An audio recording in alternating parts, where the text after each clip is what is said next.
Shabbat shalom. Shabbat shalom. Good to see one of these here. May y'all continue to bless us.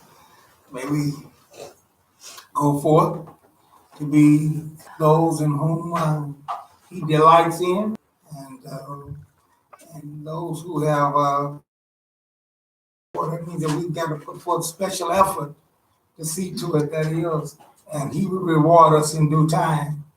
So it's good to see each and every one of these here, especially over the week here. There's bad weather and then all those things here, and then good to see each and every one that made it okay. For I give God credit for everything, and count on Him to carry us through, and that's enter into and love. Shalom, Ve'ahava. And as I said before, and we always say, live under those two operations there. Then are we ready for Yah's kingdom? And irregardless of what people are saying and the leaders are saying, we have to trust in the coming kingdom. And it's going to dominate all the others. And therefore, we have to get ourselves in line that peace and love is the way. Not hatred, not bigotry, not all these other things. That's not, it's not going to make it. Right. Therefore, we didn't have the advantage. You well ahead. We also want to take this time to say, may this month of Black History be fulfilled with all truth. That we might all understand that God loves all humanity. See, because He made man. See? And we all come from Him, from His creation. That's right. Now, as I tell folks, if you want to believe in it, you got a problem. So if I believe that true, then I must accept all humans, see, that are willing to believe like me. Irregardless of what their color is, or what their size is, or what they look like, or, has nothing to do with it. All righty. So let's get our tally totes.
All right.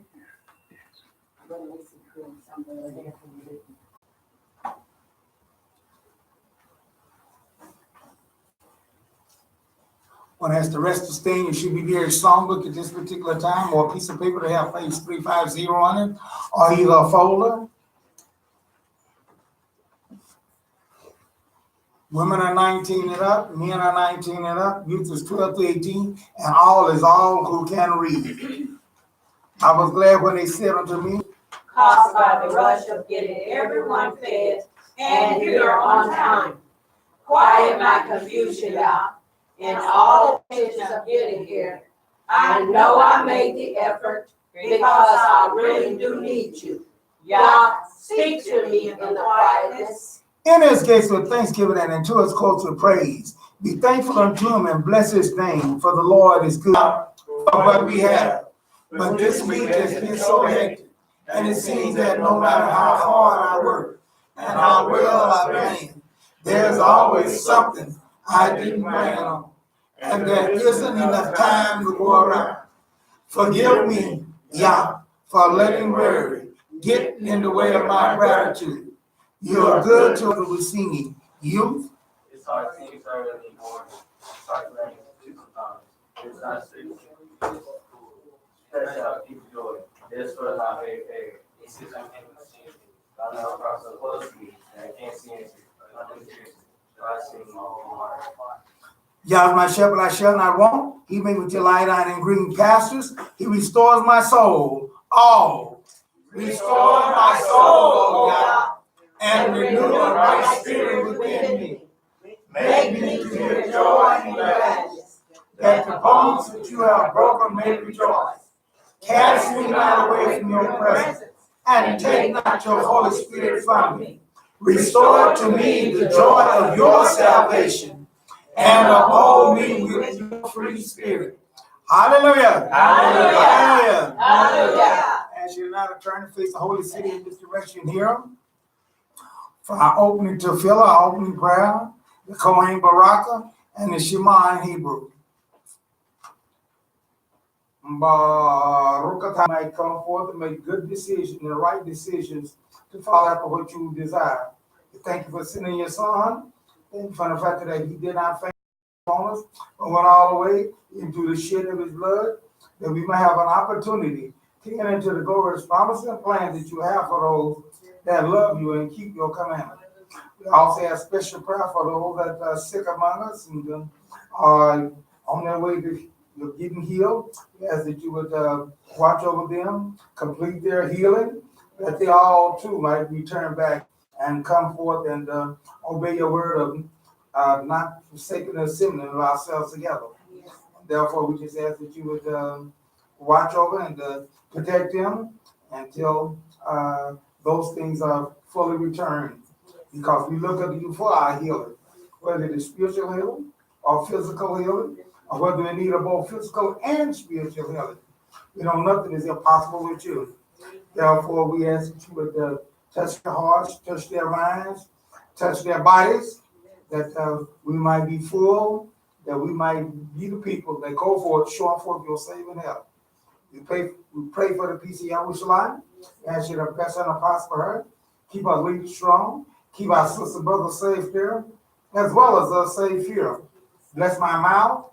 Bless our ears. Those things we just said, what you want me to say, that we might add to our knowledge. And be not amongst your people that perish for lack of knowledge, not knowing what you're doing in these last days. Continue to bless us. We go further in this service. I always bless and I ask in thy son's name, Yahshua HaMashiach, the man whose name is the branch. Amen. Amen. At this particular time, you should be near a Bible, preferably the complete Jewish Bible, for our Kohen Baraka, which is found on page 153.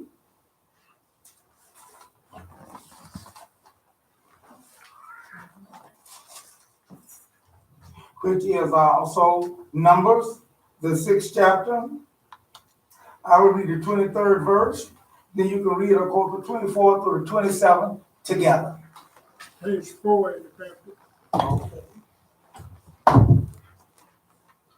Speak to Aaron and his sons and tell them that this is how you are to bless the people of Israel. You are to say unto them all together, Yibarakaka Adonai V'yish Baraka.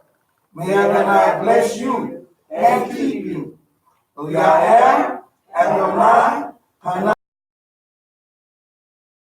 and give you peace. In this way, they are bless him. Hallelujah. Hallelujah. Hallelujah. Hallelujah. I also ask you to join in with the Shema in the Hebrew. Shema Yisrael Adonai Eloheinu Adonai Echad Baruch Shekiro, Malakutro, Leolam, Bari, Lehaka, Elanaleka, Bekalbaka, Ukal Nashika, Ukal Meodeka. Now, if you get your Bibles and turn to page 204 in the complete, which is Deuteronomy, the 6th chapter, 4th to the 9th, what we'll be reading, the first 2 verses, what we said in the reader, the Hebrew.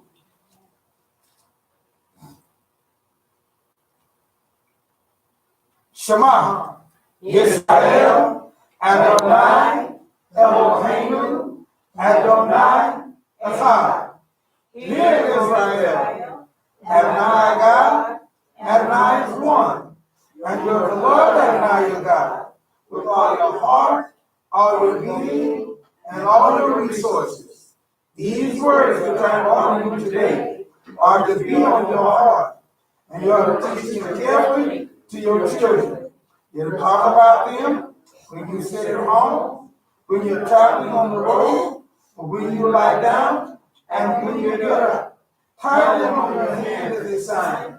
Put them at the front of a headband around your forehead, and write them on the door frames of your house and on your gates. Hallelujah! Hallelujah! Hallelujah! I also ask you to go to page 1279 in the complete, which is Mark, the 12th chapter, 28 through the 31st verse, and see what the Mashiach had to say concerning the same subject.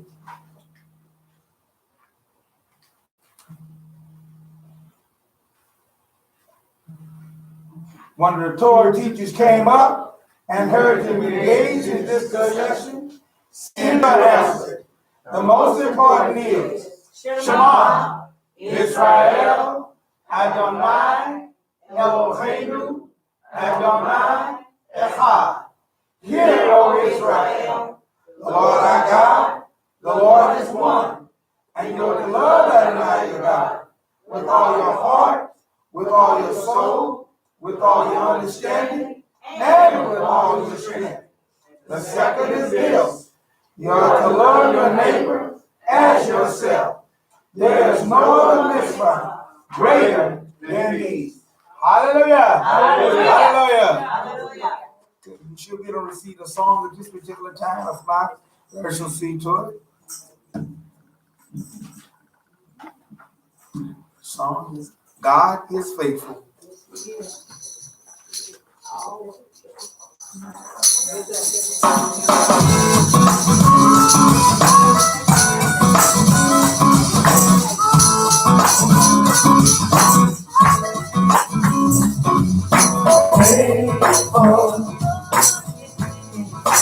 God is faithful to perform. God's gonna do it. Perform His word. Sing along. Sing. Faithful.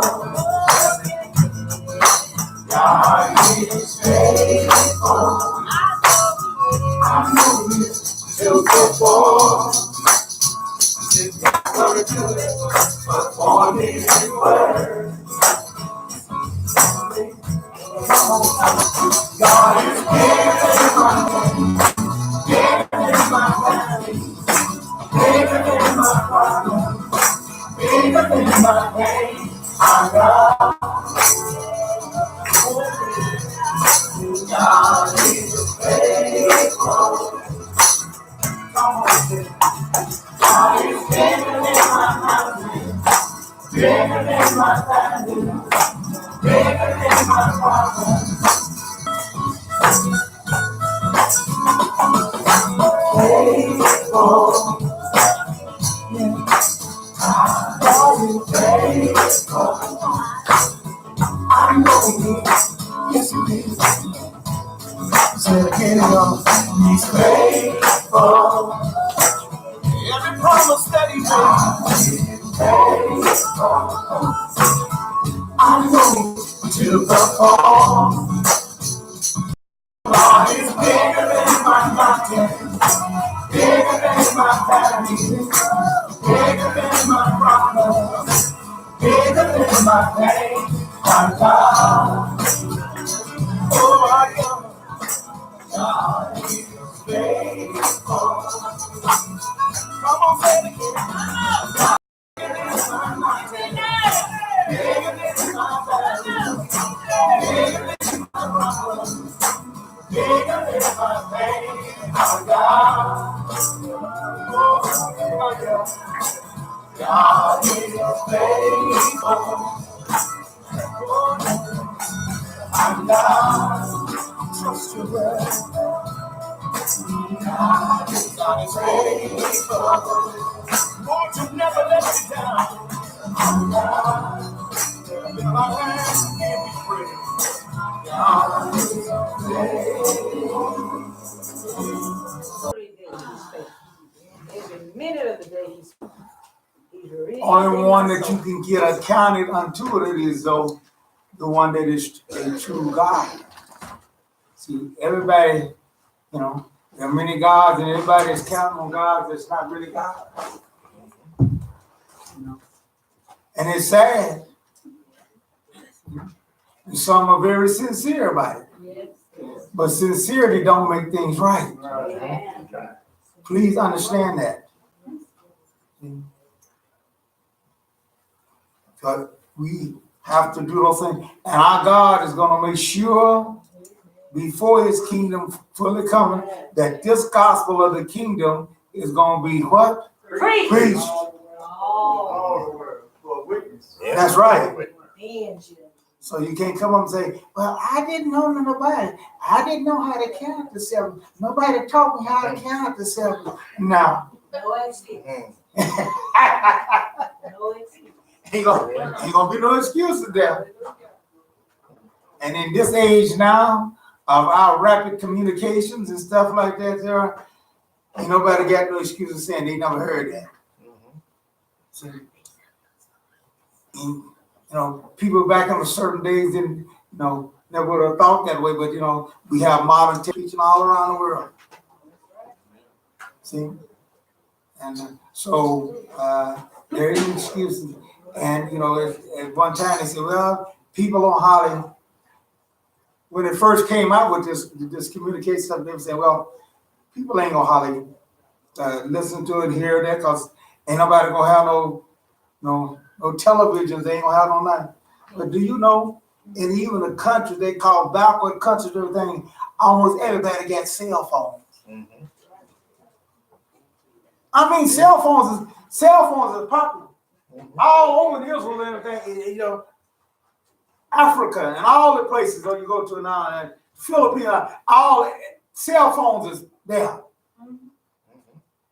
So people ain't got no excuse. And these cell phones and stuff that they got now, you pick up everything. A lot of people don't understand, about being preached of the kingdom. Scripture, tells you that when he started preaching the gospel of the kingdom, he said, repent.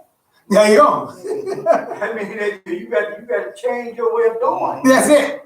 Repent from what you've been doing and start doing the things that Yah said for you to do. They miss out on that part, yeah. And that's a big mistake. Because they think they just go on doing what they want to do. And they can't do that. See? But, that's because they haven't really got acquainted with the real true God. See, they've been lied to and all saying, and just because you've been lied to is no excuse. Therefore, and he tells us his name.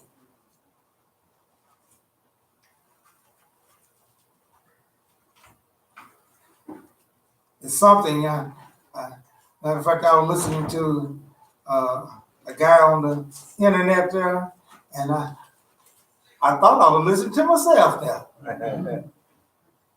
Because he said the same thing about Yah that I preach and teach about.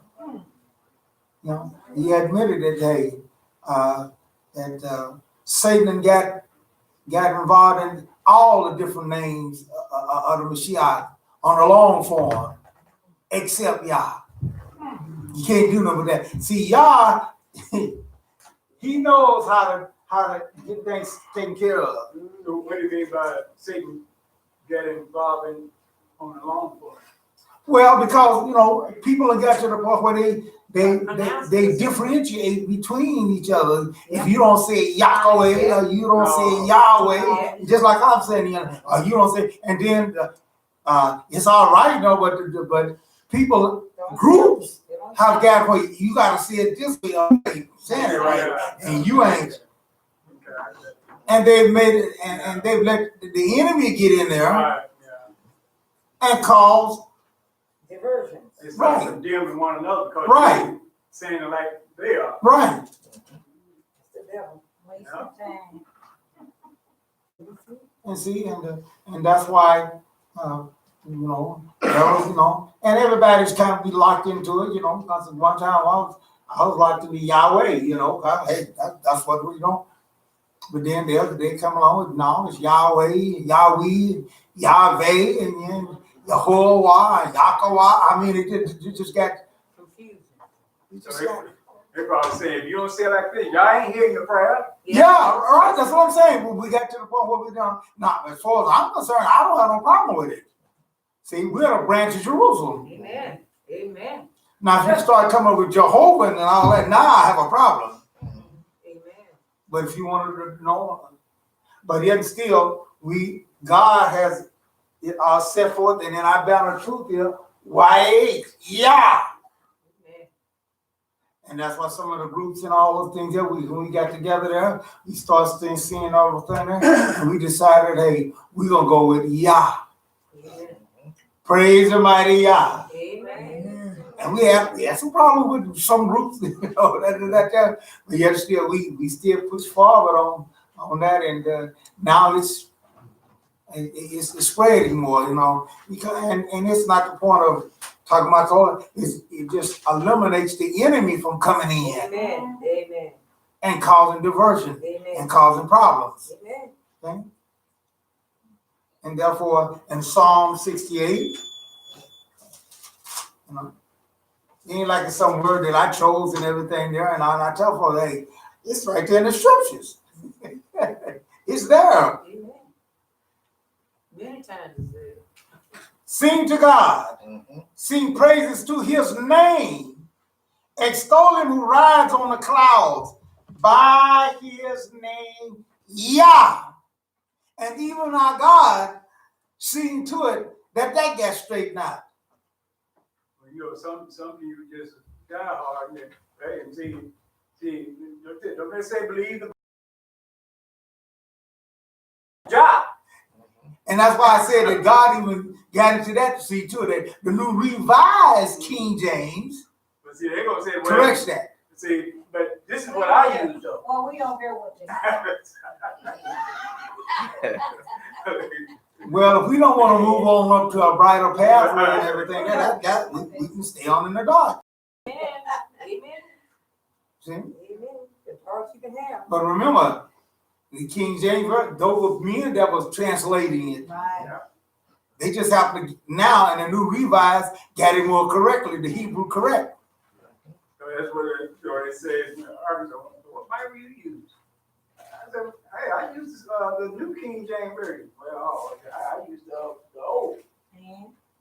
So a point is that this is what I'm reading, so it don't say Yah. But yet still, some of them are the same ones in there when they go there and they read in there and it says Easter. And that's what they gonna celebrate. But no, some of them won't. They want, that's it. They say they'll admit that was a mistake. I've never even. Oh, okay.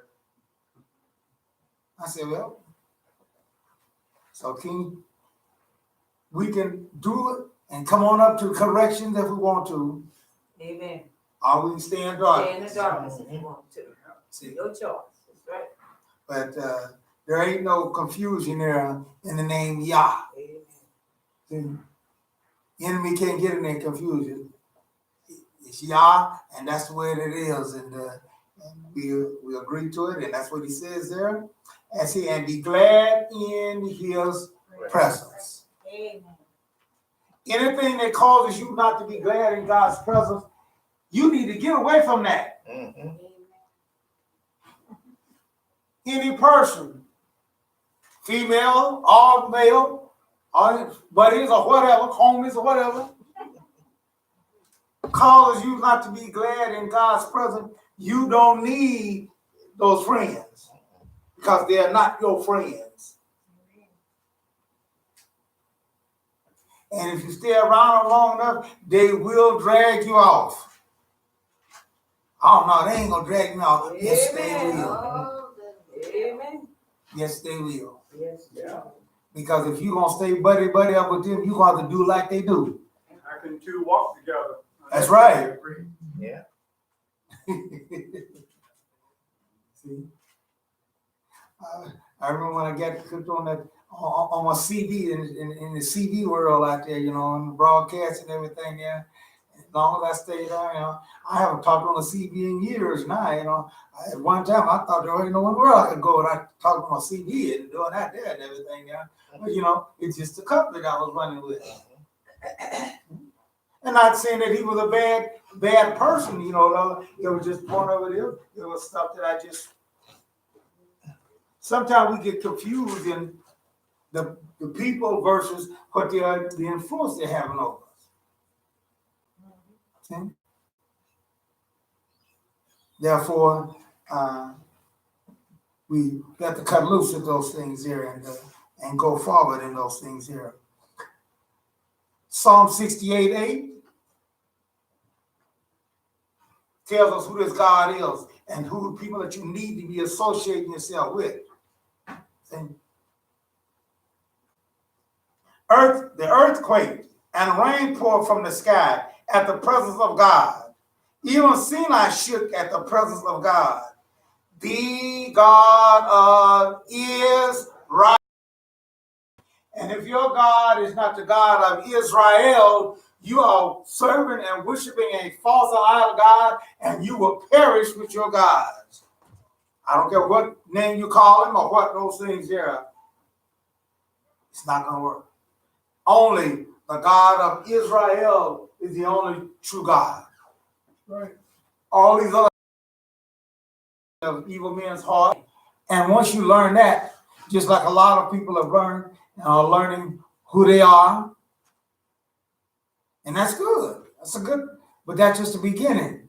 Amen. As I said before, a lot of people think that that's the end. Well, hey, I done found out that I'm this, I'm this, and I'm that there, and then they think that's all they got to do. No, that's the beginning now. Amen. Because you have been overloaded with a responsibility that you didn't know nothing about. And when you admit that that's what it is, then you're admitting to that. Amen. But I met some people and they get to brag about, hey, I'm Israel. It's okay. But then when I started telling them what is expected of Israel, then they started, maybe I want to be a Christian. Or maybe I want to.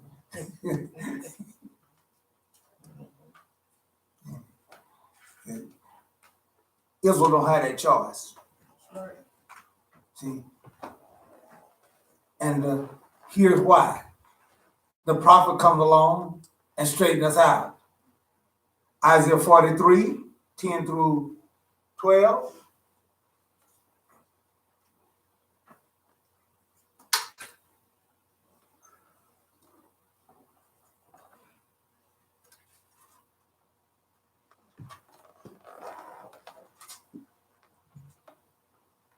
Reason why you can't do anything you want to do and act up in a way you want to do, you know, is because you are my witness, says Adonai.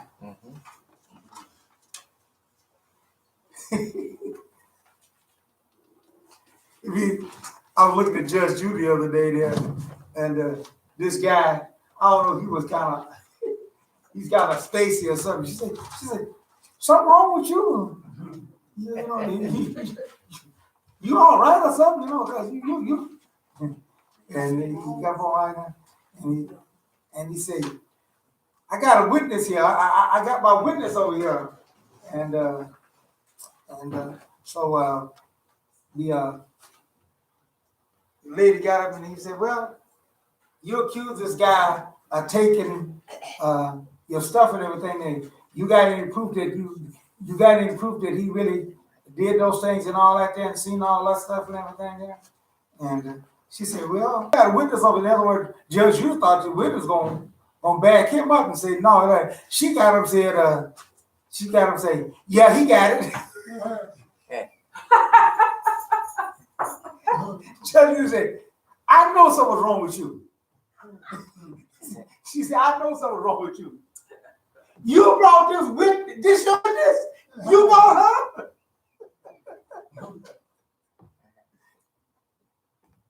You don't bring somebody to go testify against you. He bought her, and she was verifying for that he gave her the stuff that he had took from the house and everything there for her to give back to the lady. Cause that lady was her mother, and so she said, "This is your witness. Well, you got something. You got it mixed up as to what witness." So therefore, let's don't get it mixed up about a witness. What God expects when He calls us His witness. You don't want to. You can't be His witness coming against Him, not following through on what He says. So here, He says here, you are my witness, says Adonai, and my servant whom I have chosen, so that you can know and trust me, and understand that I am He.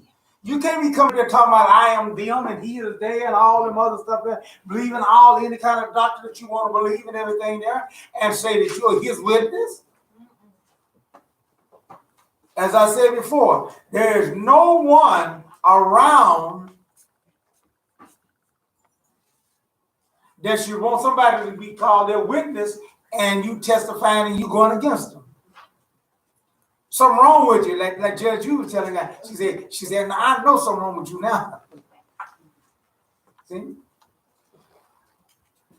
You just got to tell them that you didn't take it, and then you come around there and bring a witness that say, verify that you did take it. So I said that to say this here. If you're gonna come up and claim that you're a witness of Yah, therefore you're gonna have to be doing what Yah. You can't be going against what He says and then holler about you His witness. You're not. See? What do you mean by I am He? No God was produced before me, nor will there be any after me. That means that He's the only one. And that means from eternity on. I don't care how long it's been. Well, I was talking about 3,000 years ago. It don't matter. Gentile God.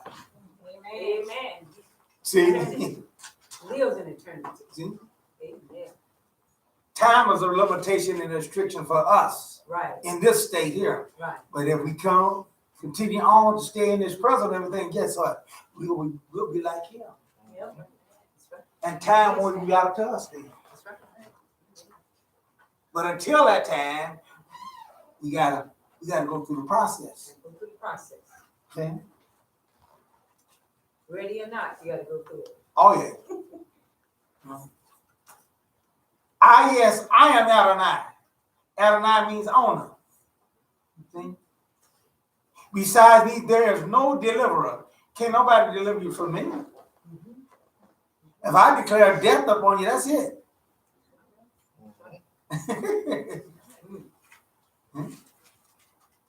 I have declared, said, and proclaimed, not some alien God among you. God don't want us to have alien gods among us. This is why the Trinity and all the other things is gathered on, because people don't want to listen to what God got to say. Therefore, you are my witness, says Adonai. I, not we, not them. I am God. Amen. See? Amen. And if you can't serve his purpose, what he needs you for? That's right. We don't need to. If you was a boss of a job and you training somebody to do and to take your place or to work with you and everything there, and they can't do what you want them to do, would you be wise to hire that person? I'm just asking us. No. Would you be wise to do that? Not you would be wise. Then I'm gonna be your witness on your side. Yeah, right. You know that they ain't gonna do what you want them to do and everything there. And why would you take that? You would be wise.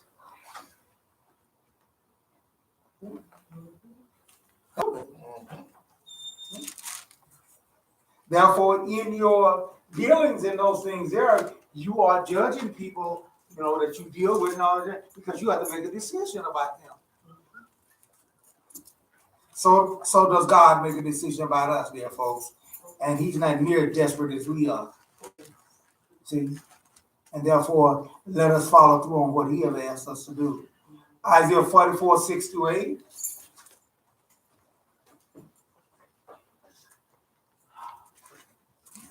Thus says Adonai Zevaoth, I am the first and I am the last. Besides me, there is no God. Amen. That's what you got to start believing. That's right. That's right. I believe that. And if you can't come up to that point there, you cannot be his servant. That's right.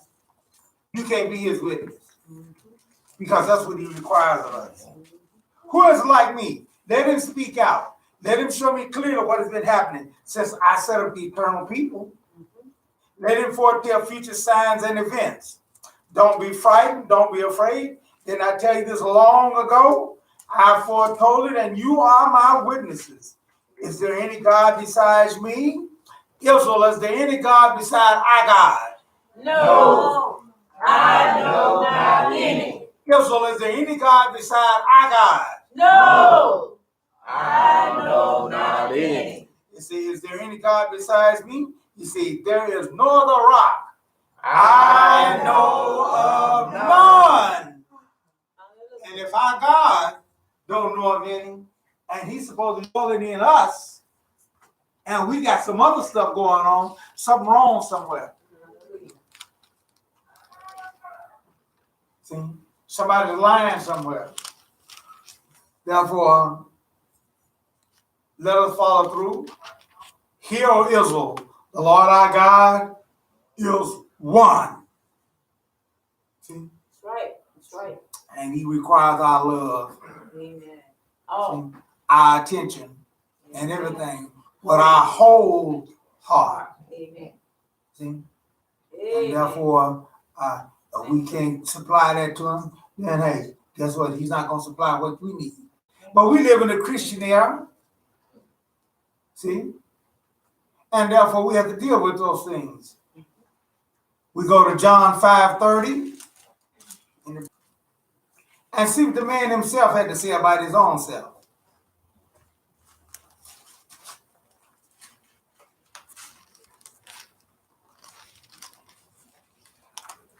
Here's what he says. I can't do a thing on my own. Now, what do you think that means, dear folks?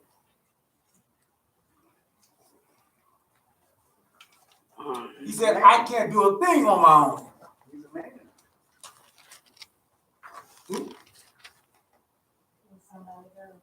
He's not a child. There you go. Just like us. Whether or not you think it or not, even when we do wrong, you can't even do that on your own. Did you know that? God is still letting you borrow his breath of life Amen.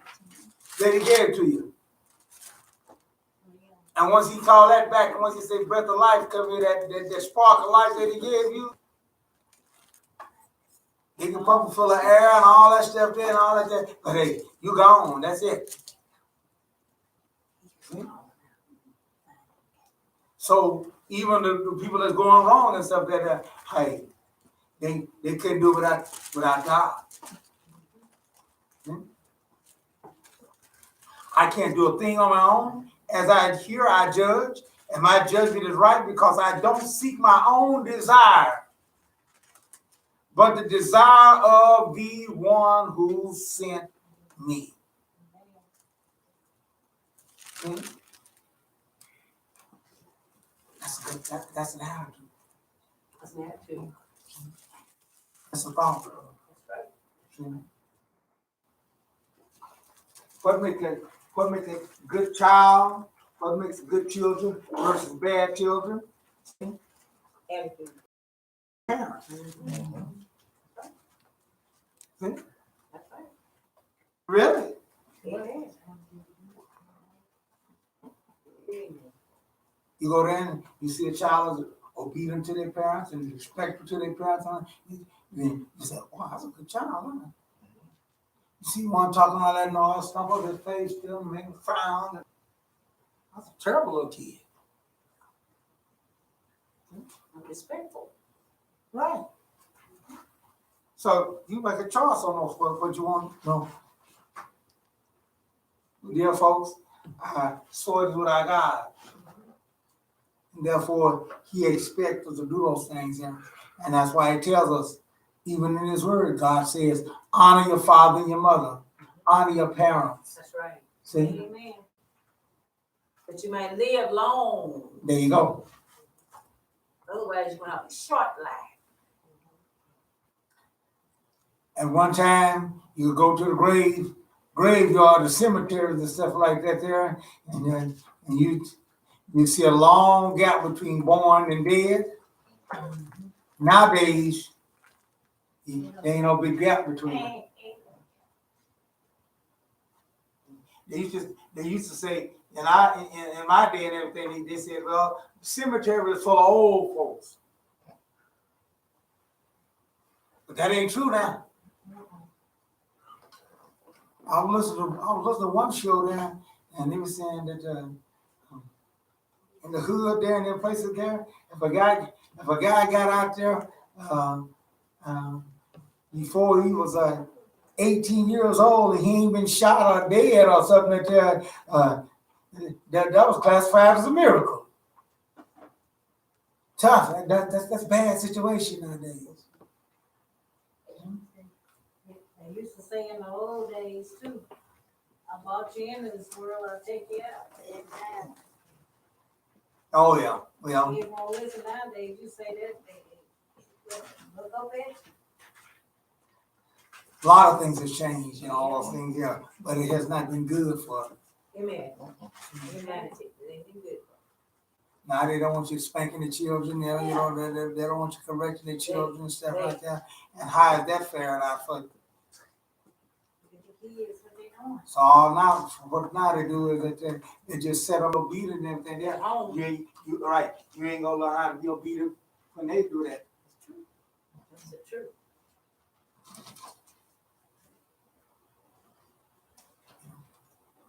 All these things is collective when you're moving on. God is teaching their children the Bible, and I go all over the scriptures with them and all those things. Because why? Because the parents ain't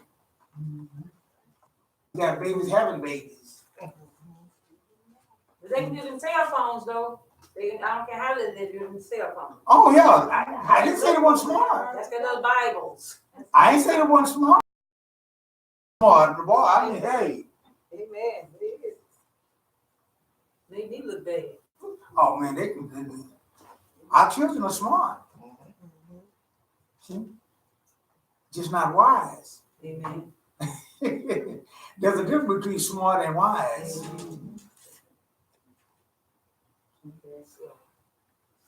Therefore, we need to get wisdom. We need to be smart.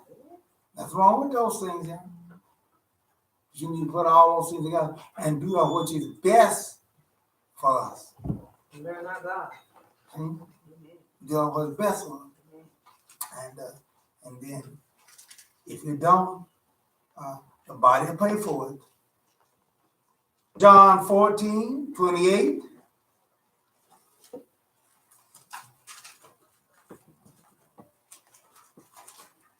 It doesn't matter how many people believe otherwise. It don't matter how many other folks say otherwise. We got to believe what the scripture says. This world is full of Trinitarian people who believe and teach that Jesus is God the Father, He's God the Son, and God the Holy Ghost. All three in one, the Trinity.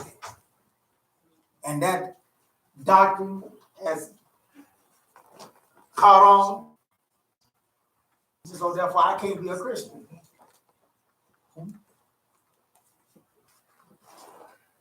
Then what is you then? An Israelite.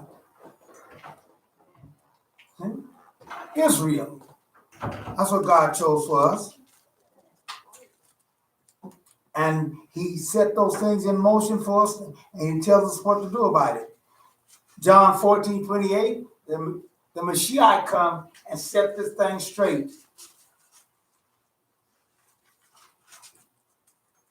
You heard me tell you, I am leaving, and I will come back to you.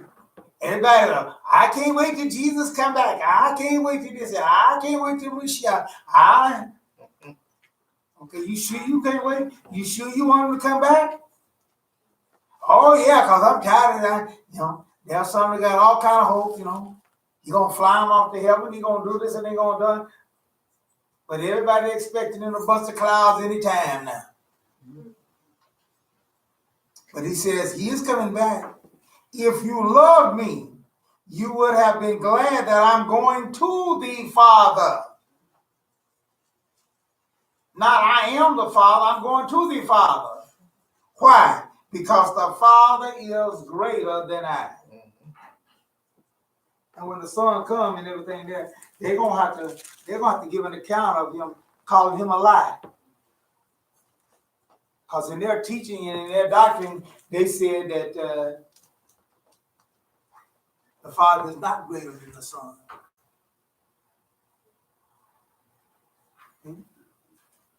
He ain't greater than the Holy Ghost.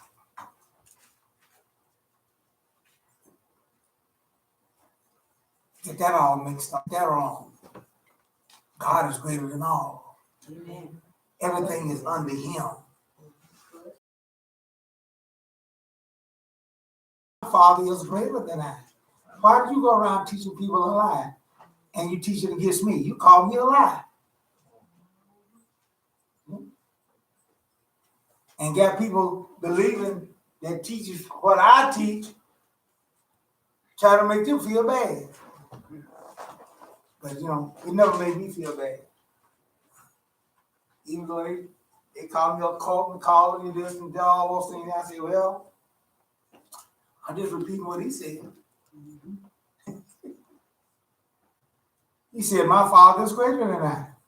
And that's what I believe. Therefore, you'll have to answer to Him, not me. Amen. Amen. Amen. And I'd hate to be on the wrong side.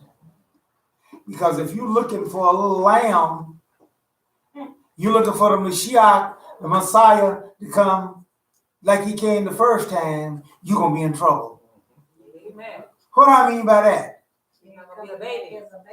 He's born as a baby. He's going to be a roaring lion. What was He equated to in the animal world? Lion. A lion. When He first come, what was He equated to? A lamb. A lamb, right. Lamb. Lamb could be pushed around and they just docile and then they just take whatever they do, just leave it. Lion, you don't do that to a lion. Get ate up. Do you know the big elephants? Yep. They get to step into 5 or 6 times bigger than the lion. When that lion comes through that roaring, that big elephant. Every animal, birds, monkeys and everything, gorillas and all, everything. pay attention. And that's what, Mashiach is coming back the second time. Don't hear it. Not ready for that. Therefore, we have to follow through on that. One good thing about dealing with our God is that death is not the end. See? So until he come back that time there, and you happen to don't live not that long of a time, that's okay. Because there's such thing as called resurrection. Hallelujah. Hallelujah. Resurrection means rise again. Amen. Live again. For a long time, people didn't understand that, and they just say, "Oh no." And we have people among us, among the Israelites, that didn't believe it and still don't believe it today. Amen. Even though now a lot of them is kind of changing their idea about it because science have come along now and start proving that, oh yeah, that can happen. Especially since the fact that they come up with DNA. I think most of us around here have heard about DNA now. You know, there's a teaching and everything. Locked in your DNA is a code about everything about you, your color, your hair, and that's why when the Mashiach said that number of hairs, strands on our head is numbered. It means that there's a code in there that tells you whether you're going to be bald or whether you're going to. How many strands you gonna have? Yeah. That's a God.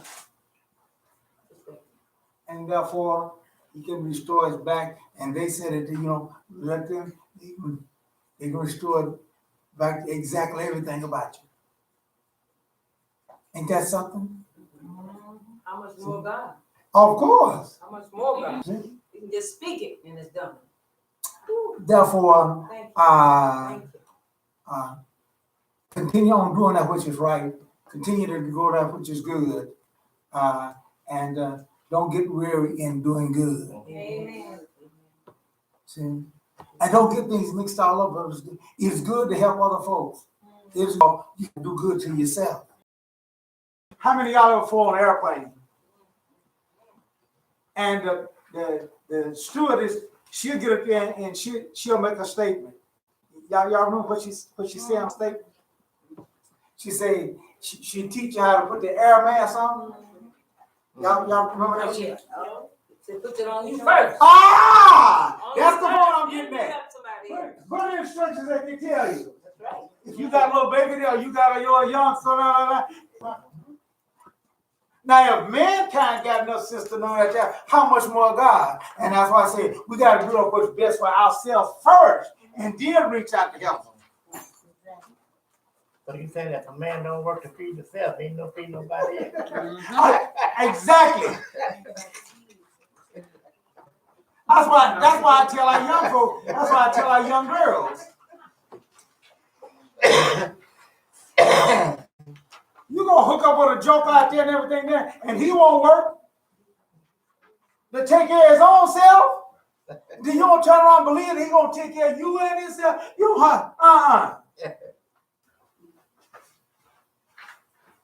Therefore, take care of yourself first, secure your salvation, secure your life, then you reach out to help others. Amen. Amen.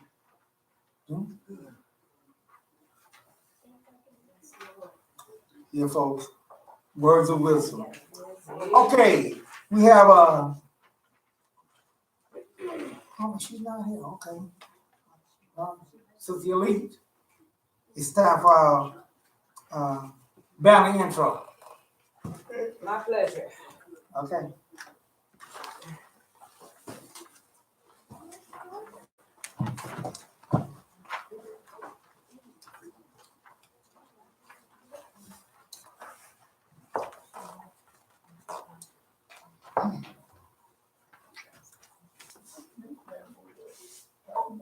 Oh, yeah. Yeah.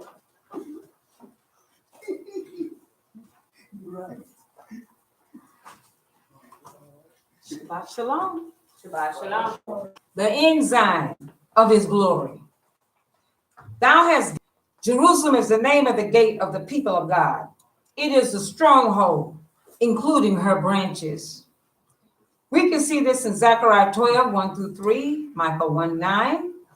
And furthermore, the branch of Jerusalem, which is the stronghold of North America, is only one of these branches. It is the first branch who wears the name of the coming bride and groom, to be established and recognized in Jerusalem since the restoration, and inhabitants of the world and dwells on the earth. See ye, when he lifted up an ensign on the mountain, and when he bloweth the trumpet, hear ye.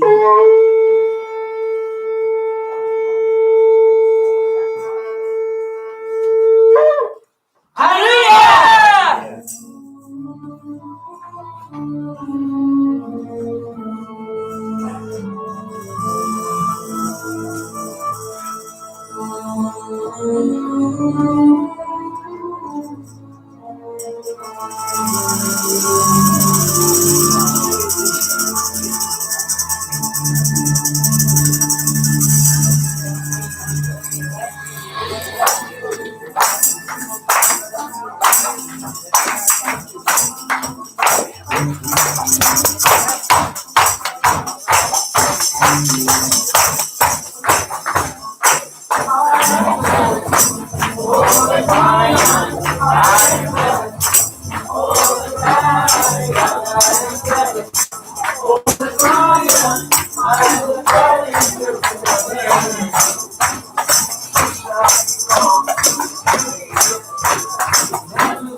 zealous over someone, you better be very careful of how you treat that person. Because that zealous can be very destroying. So better be mindful of those things there. Okay. It's time for our Israel update, which will be given by Shemash Adam bin Israel. Hallelujah. Hallelujah. Shabbat shalom. Shabbat shalom. I was telling my wife who was over there, I said, listening to him over there, they talking about my Israel update. But, you know, it's bad when you get outs for telling the truth. When you tell the truth, you get punished. You know, it says payback. Trump outs officials who testified. Wow. If you don't get a job at the White House, you better not say anything bad about Trump because he'll be gone.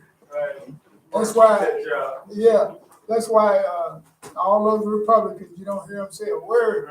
They sit there quiet because they know what's going to happen to them. If they say anything. They're in prison. They're probably scared to say something when they get home. Yeah, scared might get back to him. Right. But he says, you know, he fired three. He fired those two brothers. Yeah. And Sunderland. Yeah. And Sunderland, they let him go too. Oh, there's someone. Yeah, he says the truth has cost Lieutenant Alexander Vindman his job, his career, and his privacy. Wow. You know, privacy, that means a lot there, you know, because now everybody gonna know where he at, you know. Yeah, right. It was keeping it, you know, in secret, you know, but now his privacy is gone. Retirement, when you mess up the man's retirement too. I did. No, I doubt that. He said his career because Career, you know, okay. military, he can't mess with that. Okay. Attorney Vindman, twin brother, he was a lieutenant colonel too. Okay. And he was the White House lawyer. And on Friday, and the Army said in a statement, both men were reassigned to the Army. And this guy, he said, next came word that Gordon Sutherland, Trump's ambassador to the European Union, also was out. Oh, man. So those two guys, but I don't know, I guess he let his brother go because he was his twin brother. Yeah. Yeah, because when he looked at him, he looked at. Yeah. Don't want no remembrance. Yeah. He said when he let him go, said Trump backers cheered his backers, the Republicans, they cheered. Oh, they cheered. Yeah, while the Democrats, ouch. Man, so you know, it's just bad the way that situation is there. You know, like little kids. Also, in Israel, it says coming back from the White House, Netanyahu. That's when he went to the meeting last week. He said Netanyahu is left with a bitter taste. He said he went to Washington expecting, you know, the Trump's peace plan, expecting the Palestinians to go along with it. You know, and he was convinced that annexing of the Jordan Valley, the North and Dead Sea, and 150 other settlements was a done deal. You know, he was thinking all the time that and then, you know, he's doing all he can because of election next month. Yeah. You know, he's going to all these other countries, you know, talking to these people, you know, thinking he can get some help from them, you know, because he knows, as it is now, blue and white if they had the election today, the blue and white would be 35 seats. It's up 2 seats, you know, from which it was. Wow. Netanyahu would get 33. He is up 1 seat from the last election. You know that's if it was held today. And said a question was asked, who is better suited to be prime minister? And the answer was 44% said Netanyahu and 32% said Gantz. 16% said neither one, and 8% didn't know. So look like, you know, neither one of them is really wanted. Also on Friday, Palestinians in the Gaza Strip launched what was appeared to be warheads from a rocket-propelled grenade attached to balloons. Wow. Into southern Israel. See what they're doing, they releasing these balloons and they got bombs in the balloons, you know. And they said kids, you know, the children would want to stay away from the balloon. You know how kids, they see these balloons, they're gonna run and play with them, you know.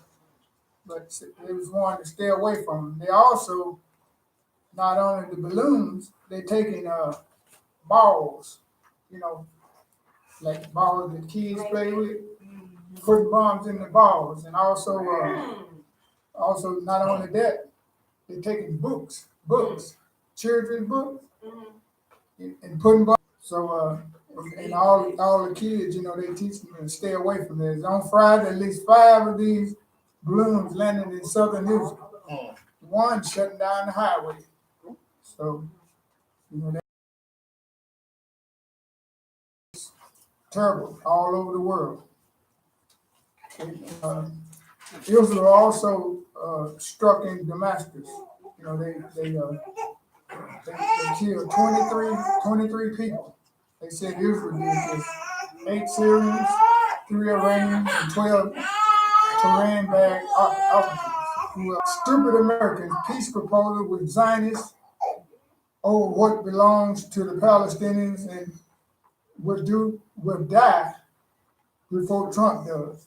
But he's saying that this peace land that Trump they got, the Palestinians already own that, you know. Right. So ain't no deal for them. No, they ain't getting nothing. They ain't getting it taken away from them. It's no deal for them. So and he said that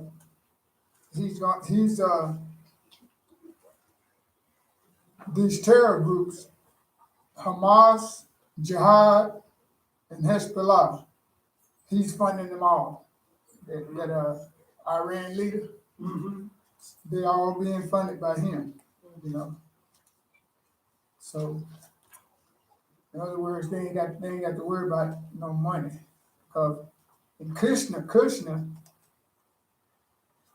said it'll take him a couple of months to prepare the map, you know, the way they're gonna annex these settlements.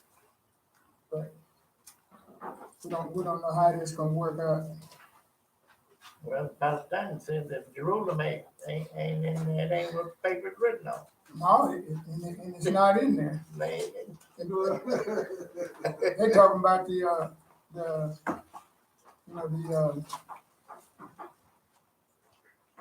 Jordan Valley, yeah. and then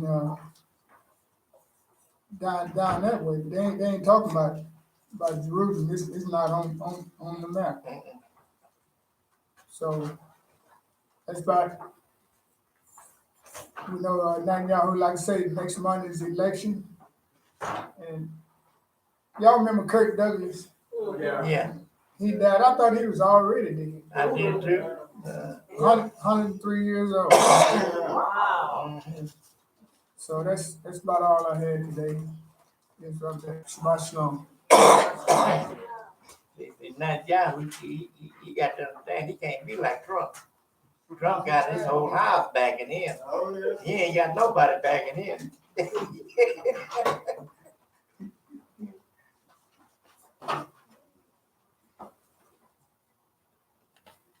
Yeah, but y'all govern it all. Oh, yeah. It's not out of God's hand at all. Well, y'all say he sets up kings and then he brings down kings. Oh, yeah. You know, Netanyahu is, they said he's the first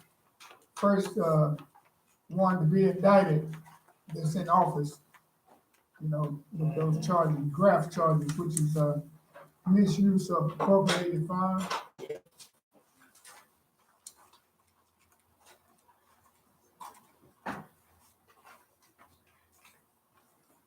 So he's going to you see that Trump gonna get back even with everybody that went against him, right? Yeah. You know, God said, I guess he's gonna pay him all back. God said, vengeance is mine. He said he gonna. If he can Well, find, you know what his favorite saying is? I want to make sure his our Lord is in. What? What you say? He always telling his cabinet members and those people working for him that their loyalty is to him. yeah. And he can make it. So it's You got not a like lot. everybody's playing their part, y'all playing. But you gonna have a lot of people For gonna good run or it. for bad, you better make sure you're on the right side. Yeah, but you gonna have a lot of people gonna run around Romney now though.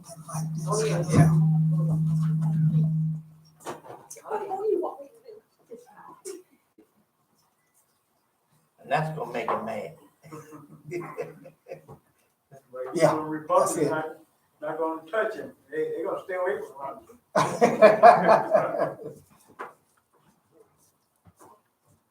Well, dear folks, this is a season that we're in. Peacemaker. So how you gonna do that? Hamas told him all ahead of time, you can't be no peacemaker. You know, we don't trust you. And so I don't know how this is gonna work anyway. First thing they said that he's gonna have to disarm all the terrorists.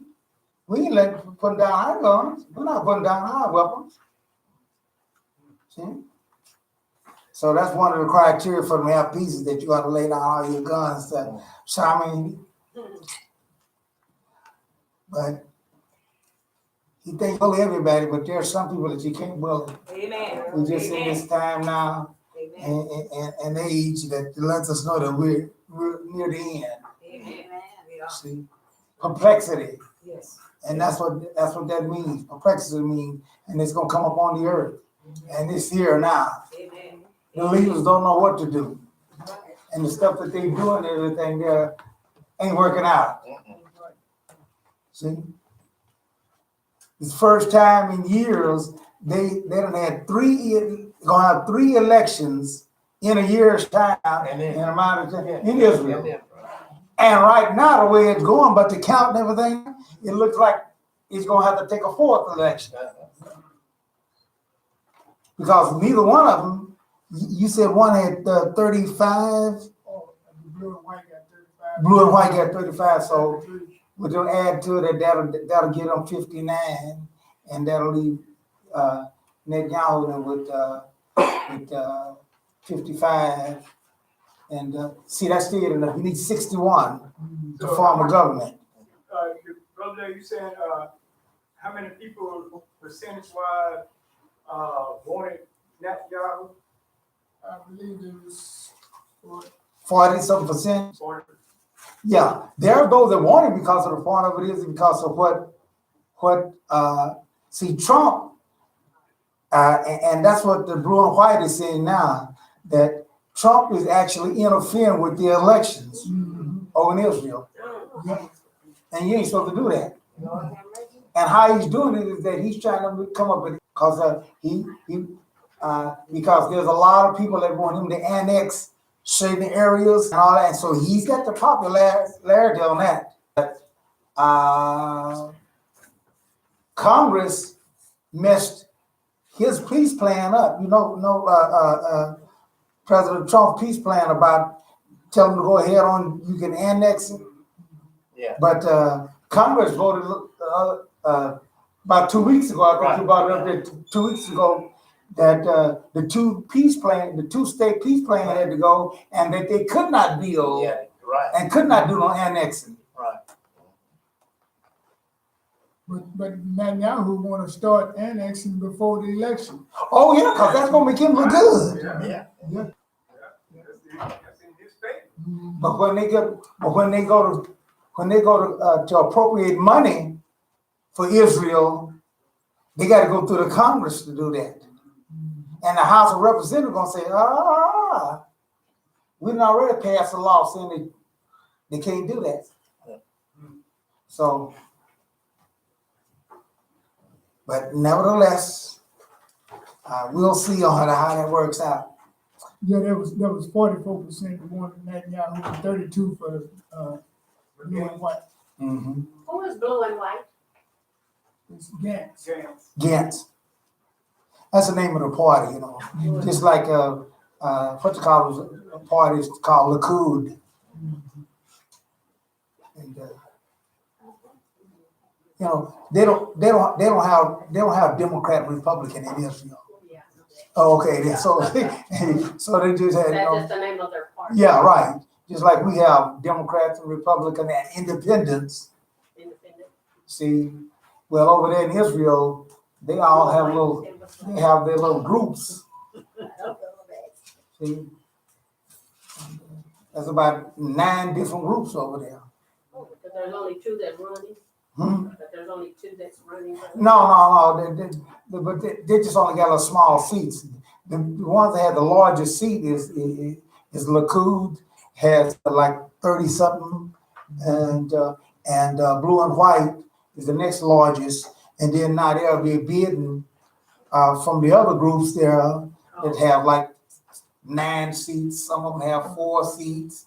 I think the minimum you can have is like 4 seats. You know, they got the religious group, which is called Shas, and then they got Batenu, it means peace now, and then they got Akshab, and then they got a couple of more different names I can't think of right now, groups, but they don't have as many.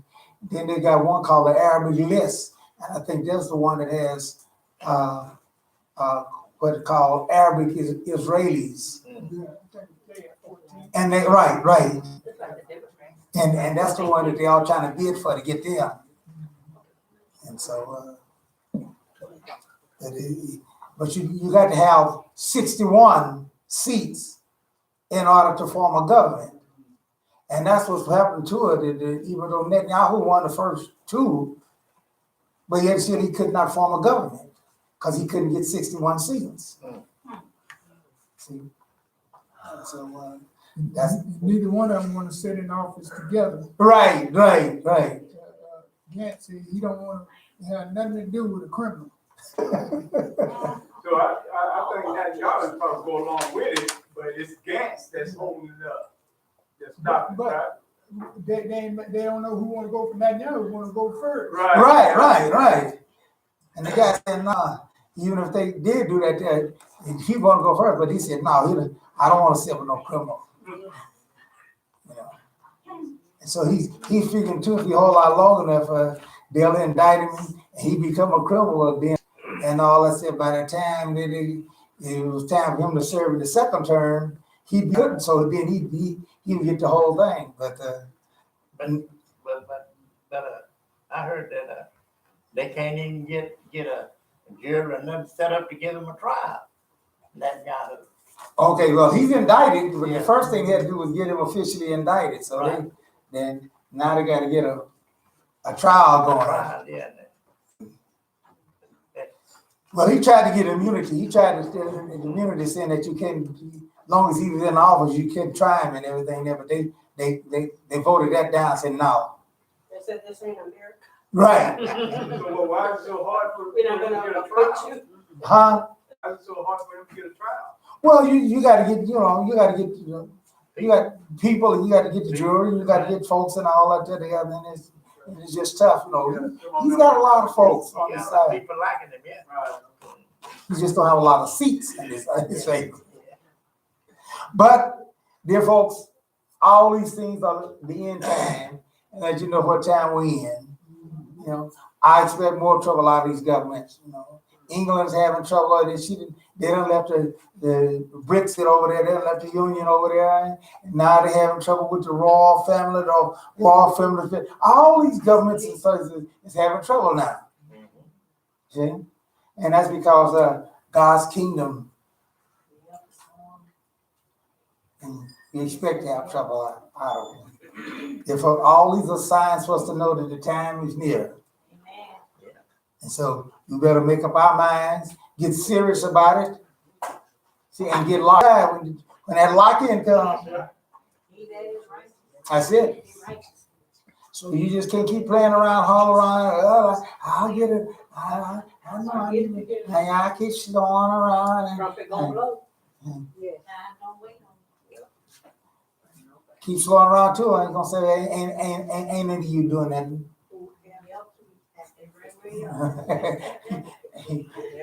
That time is over with. See? And you don't want to be left out in the cold when that. There you go. God shut the door.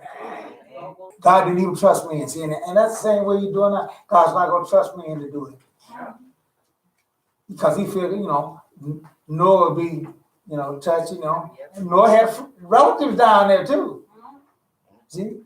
And they come up there with my little baby. See, and they say the little innocent baby. They still use that same stuff now. The little innocent baby. You ain't gonna be the class of 3 people, comma, the holy wicked and the holy righteous. Yeah. And that time will run out. So God will tell you, sure, no more priests. That'll be it. Yeah, that's right. Yeah, and that's exactly it. And so I say, you go on in there, and I'm gonna take care of the door. Yeah. So even if you want to open it up and everything, no, you can't do it. Yeah. That was their shutdown time, and that was 7 days. Yeah. Therefore, they didn't have a hope. They couldn't repent. God lets us know how He is. All right. I ask you to bow your heads for our Tamak Baraka. King of the universe, shall give us your Torah, the right and the prophet, and the bread that is shined by thy great spirit, and have commanded us the diligent teaching unto our children, unto our people, and all people of the earth. And let all Israel say, Amen. I hope you know what you're saying when you say Amen and agree with me. You're saying what? That you agree with me and that's just what you're going to do. Okay? So you are obligated. One of the things that we're obligated as Hebrew Israel, we are obligated to teach our children. Amen. Amen.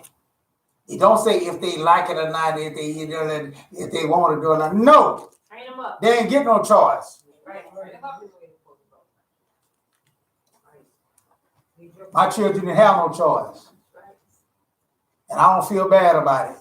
You obeyed. We all did. That's exactly right. That's right. You want your children to have eternal life. That's it. We want that which is best for them, and they're not wise enough to know what's best for them. Amen. Even in their adult lives, they still don't know. Of course. Well, they think they know, so. I'm wrong. Right. So you got to let them have that. Yeah. We've done our part. Right. And that's all we can do. That's all we do. And that's why I said train up a child in the way he should go. See? But at least you give them all the best chance that you can. Our Torah week for this week's Parashah is found in the book of Exodus, Shemot, the 13th chapter, starting at the 17th verse through the 17th chapter and the 16th verse. That is Exodus 13, 17 through the 17th chapter and the 16th verse. Our Haftorah reading is taken from the book of Judges, the 4th chapter, starting at the 4th verse through the 5th chapter, the 31st verse. That is Judges 4, 4th verse through the 5th chapter and the 31st verse. This week's Parashah is Parashah 16, Bashalak, and it means after he had let go. Our scripture reading, which will be given today by Shemash, which will be taken from the Haftorah reading, will be given by Shemash. Let us give him our undivided attention as he read the word of Yah to us. Hallelujah. Hallelujah.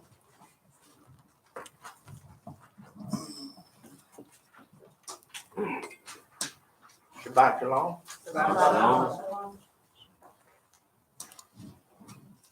Our reading will be taken from the book of Judges, the 4th chapter, and at the 17th verse through the 24th verse. Starting at the 4th chapter, 17th verse through the 24th verse. It's on page 274.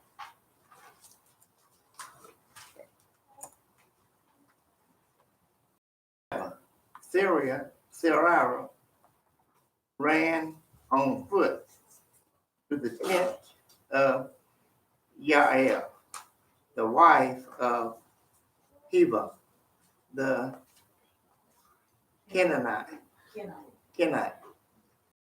said to him, "Come in, my lord, stay here with me, and don't be afraid." So he went into the tent, and she covered him with a blanket. He said to her, "Please give me a little water to drink. I am thirsty." She had the entrance to the tent, and if anyone asks you if somebody is here, say no. But when he was deeply asleep, the wife of Heba took a tent peg and a hammer in her hand, crept right through the ground, so that he died without waking up.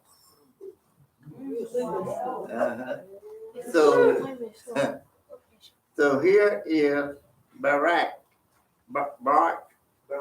yeah, pursuing Sisera, and Uriel stepped out to meet him and said, "Come, I will show you the man you are looking for." He goes into the tent, and there is Sisera, lying dead with the tent peg through his temple. Thus Yah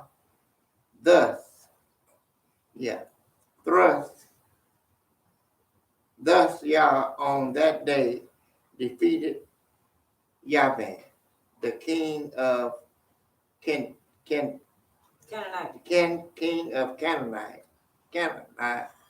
in the presence of the people of Israel. The hand of the people of Israel came down more and more heavily against Yavin, the king of Canaan, until they had completely destroyed Yavin, the king of the Canaanites. May Yah add a special blessing to the reading of it. Amen. Hallelujah. Amen.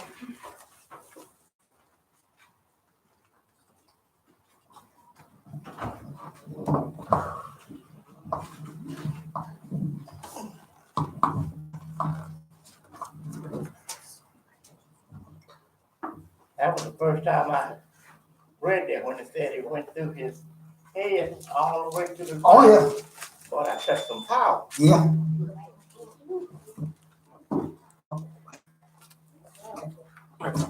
I get it.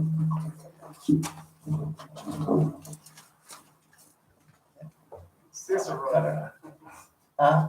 I said, Yeah. Regular Bible says Cicero. Cicero, okay. Cicero. Okay.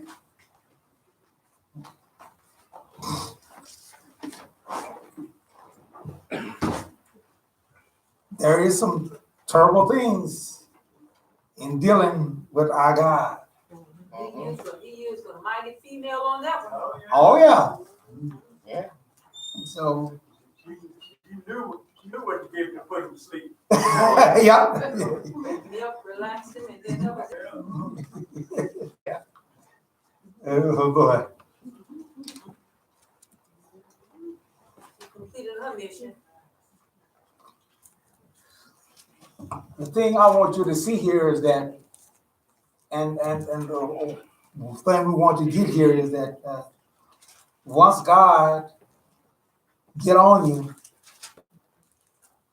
and we need to learn that and understand that, and therefore the best thing is don't get on God's bad side. Amen. Amen. Amen. See, Amen. when you wanted to, and because God said, I ain't through with you yet.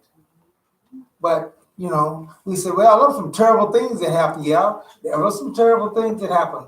We was talking about how, you know, I was reading it the other day too, about talking about those locusts. We was talking about those locusts and everything that they said over in, I think it's East, West Africa, one of the places, West Africa, there, they got to break out of locusts now over there. You see, they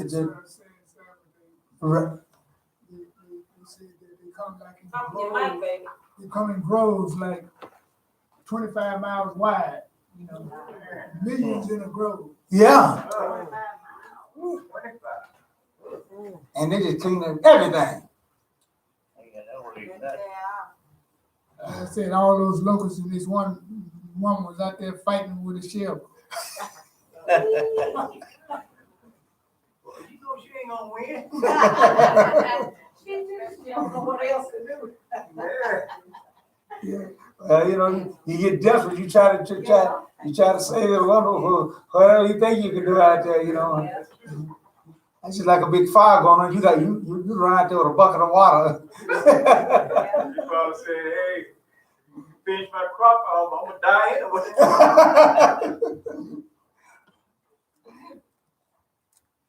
God is dealing with the nations. God is dealing with all people, just as He demonstrated all those things there. We're going to go to Exodus, to the 13th chapter, and start reading at the 17th verse. What Parashah is this again? 16. Oh, 16. Thank you. Okay. They read at the 13th? The 13th chapter Oh, 13th. of Exodus, and start reading at the 17th verse. Okay.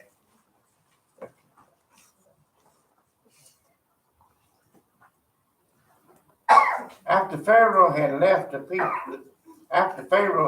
the people go, God did not guide them through the highway that goes through the land of the Philistines, because it was close by. God, through that, thought that the people, upon seeing war, might change their mind and return to Egypt. Now notice this.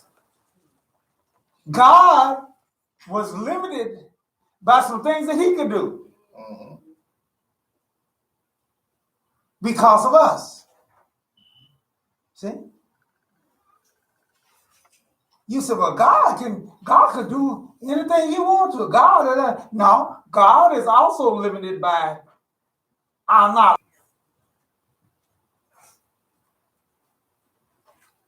He wants us to come up to a certain point. I don't want to defeat the purpose that I'm doing. It's just like a baby that's run out of here, and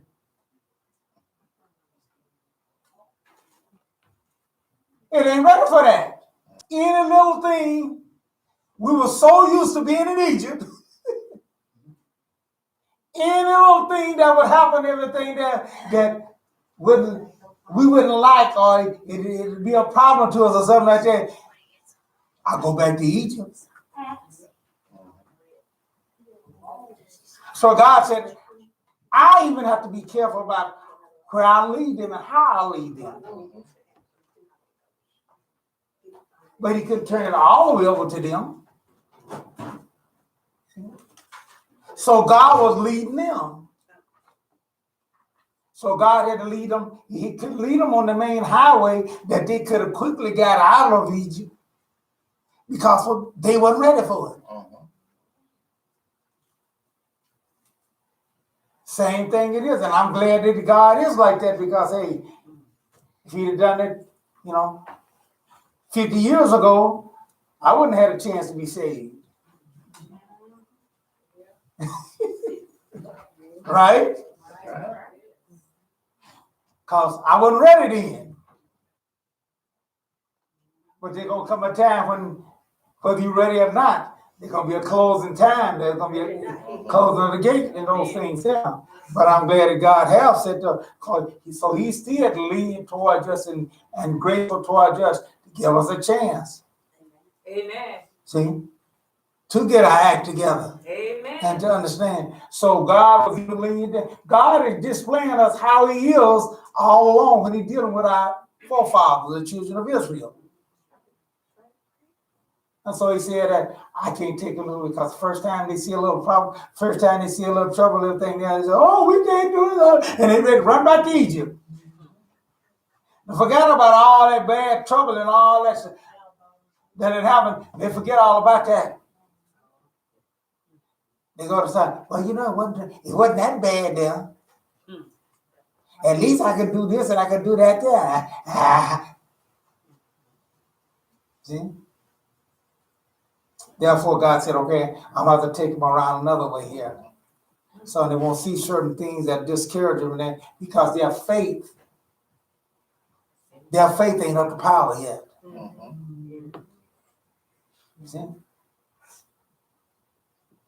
Dealing with the things of Yah and doing those things just like that don't mean that everything is going to be in your favor. Are we able to take that? Are we able to stand that? Here, you find that God was the one that was leading them. Amen. God is the one that's in control. Amen. See? And he hadn't chose his man, and he was leading through his man. And so they thought that it was going on 3 days. Do you know that they gave Moshe all kind of trouble about that? Oh, yeah. Israel gave him that trouble, not somebody else. Israel. They were in the feet. A lot of them. Moshe, you said we're going on a 3-day journey.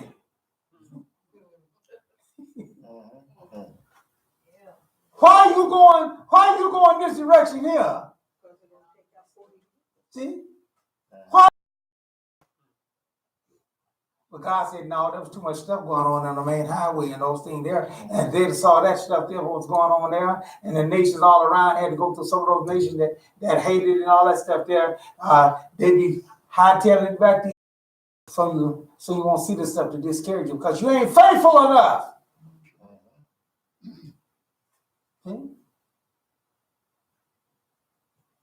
But you folks, you can't shield everything. You can't shield on everything. But they started getting in trouble. But that was all right. Everything was smooth and everything. But God was also working on another thing too. Read on. God thought that the people, God led the people by a roundabout route through the desert by the sea of sun. Who was doing the leading? Yeah. I want you to see this. Who was doing the leading? Yeah. It wasn't a popular leading. All people didn't like that.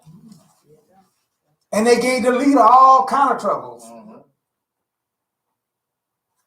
Moshe, do you know what you're doing?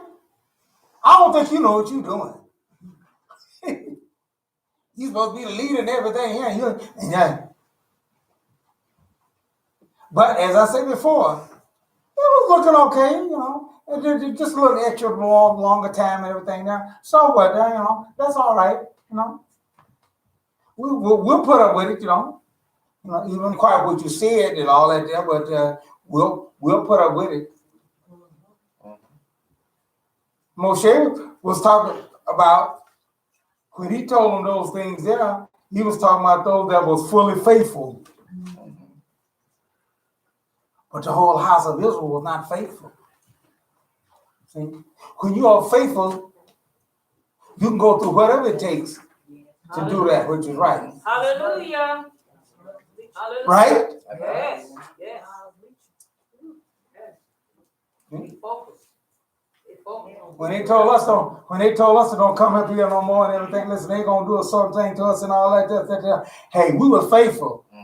Hallelujah.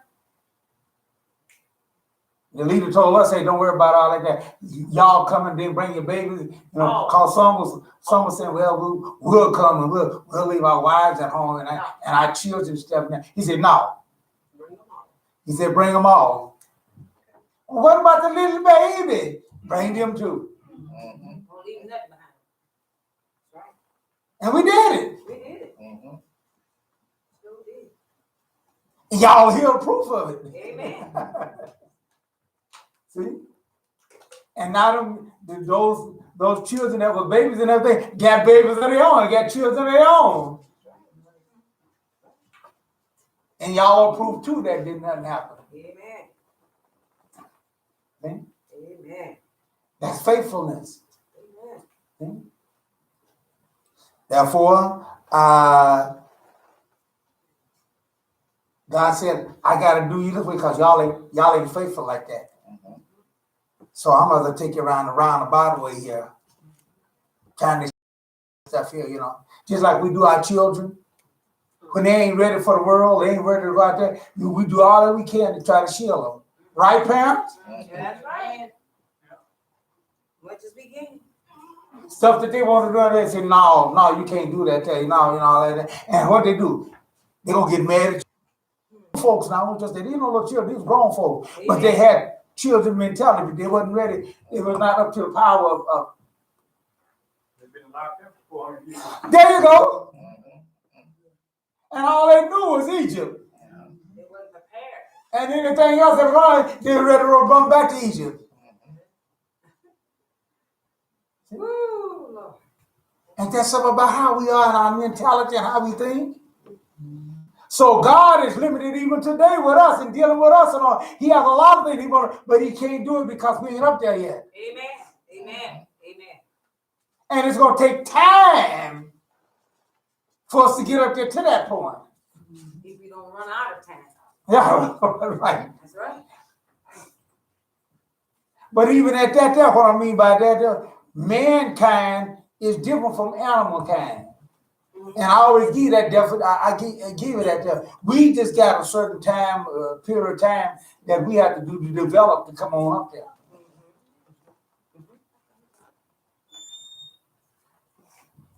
A horse, an animal, can have a baby like that within hours, right?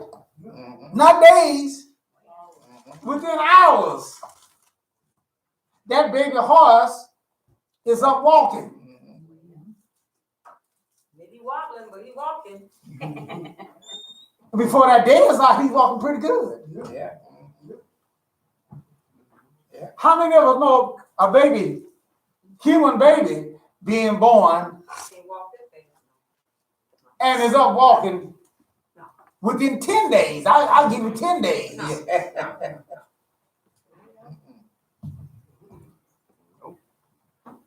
Don't happen. You know why that is, right? Why? Because animals' brains are less developed than humans. Our brain needs more time to develop because we're more complicated creatures.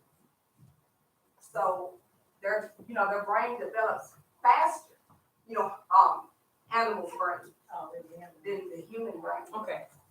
But it ain't just our body. It ain't just our brain. Our bodies is not ready for it either. That's what I'm saying. Even though we had the brain power, our bodies ain't mature enough to handle it. Right. Our bodies have to grow up in our bone structure. And it's the way that it's the whole makeup of how we are done. It just takes more time for us to do. Our brain tells you, stand up. Yeah, right. Ain't nothing moving. You ain't got no strength in your legs. Right. You gonna stand up. You just, it's just like when you first started the baby out on, the brain is telling it to walk and then all that, and it's a fall over and all that stuff. You have to get over and help guide it up and keep. Because that body has to get mature enough, get used to us. We have to, as a whole, our whole body and everything has to be in a certain situation. Some of us still had babies in certain things, because of our faithfulness. Faithfulness. See, but here we see that God still is leading, even though He knows our frailties, even though He knows our shortcomings. He still leads His best for us. That's the point I want to get to. He always is reaching out to do His best, even though He knows our frailty. People holler about and say, "Well, God knows our heart." Yeah, He knows your heart, but He's still working at you to get you up to a certain point. He just don't let you go because He knows that you. Read on. Okay. The people of Israel went up from the land of Egypt fully armed. Moshe took the bones of Joseph with them, for Joseph had made the people of Israel swear an oath when he said, "God will certainly remember you, and you are to carry my bones up with you away from here." And so there were those that were faithful. Joseph wanted them to carry his bones out because he didn't want to be there and those things there because he wanted to go to the land God had given to his forefathers. See, Abraham, Isaac, and Yaakov, and he wanted to be a part of that operation. How bad do we want to be a part? Even after death and everything there, he wanted to be a part of what God's plan was. See? Now go to Exodus 14 and start reading the first verse there. See, God is still, now that was God dealing with Israel. Oh yeah, I want to, now read that other part because I want you to see something else that God was doing for them. The 20th verse. Yeah, the 20th verse. Okay. They traveled from Sukkot and set up camp in Etam, at the edge of the desert. Around went ahead of them. Aaron went ahead of them in a column of cloud during the daytime to lead them on their way. Now notice this. It says Adonai. Yah will still lead them. But in that leading everything there, God was giving them protection. It's hot out there in the desert. 13. Oh, I thought you said 14. Yeah, but I told him before that I wanted to read that part here because God was still doing good things for Israel, even though what they liked and what they wanted, but it was still good for them. Out there in the desert, it was out there. So God, even though when He leads you and carry you out, He still protected them. There was a cloud that came over. How many of y'all have been in a hot day, man, and a cloud come over? Yeah, in the cotton field, that was a spell. Man, you for clouds. and then I get a little breeze with it too, but Oh, yeah. woo, man.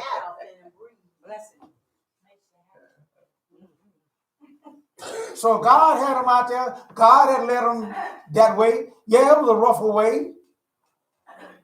But yet still God took care of them. God still had them in mind. So God had a cloud that came over there and protected them and gave them a coolness in the daytime and those things there. And everything. God is still working with us. See?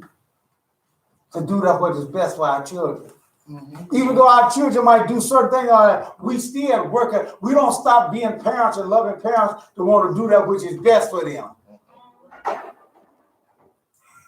Even though sometimes we just have to let them go on about their own way and do their own thing, but we still want that which is best for them. So what did God do for them at night? Okay. And at night, in a column of fire to give them light. See? So God,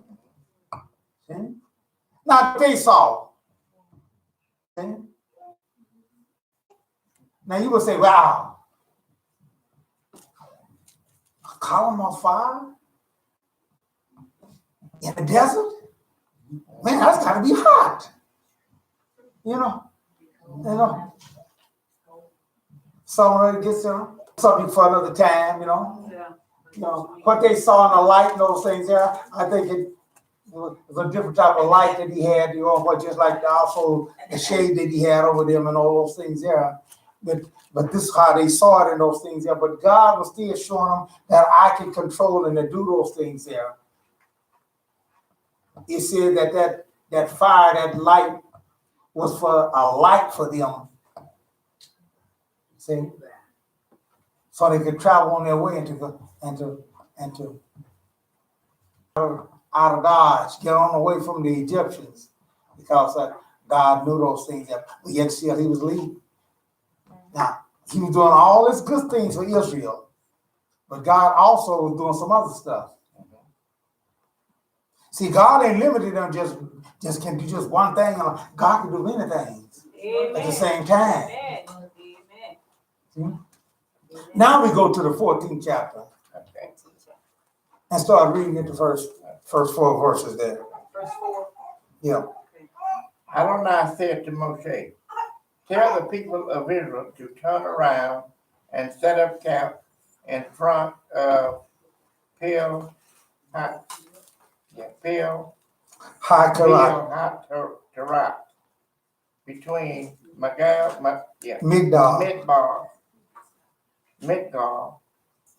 and the sea, in the front of Baal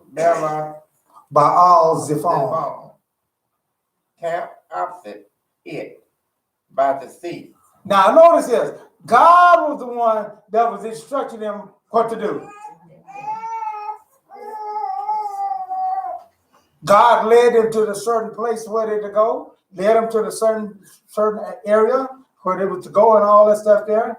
And God had something in mind, and he told them to go in there and tell them to camp here. Tell them to go. Well, the folks, they was a little complaining about it, but they wasn't so upset about it at the time, And said, well, because they wasn't too much worried about it. All they knew that you got us out here going out there and all that stuff here in the desert on one side, then the wild on the other side, and all. But we're all right, Let's see what happens. Then Pharaoh will say to the people of Israel, are wandering aimlessly in the countryside.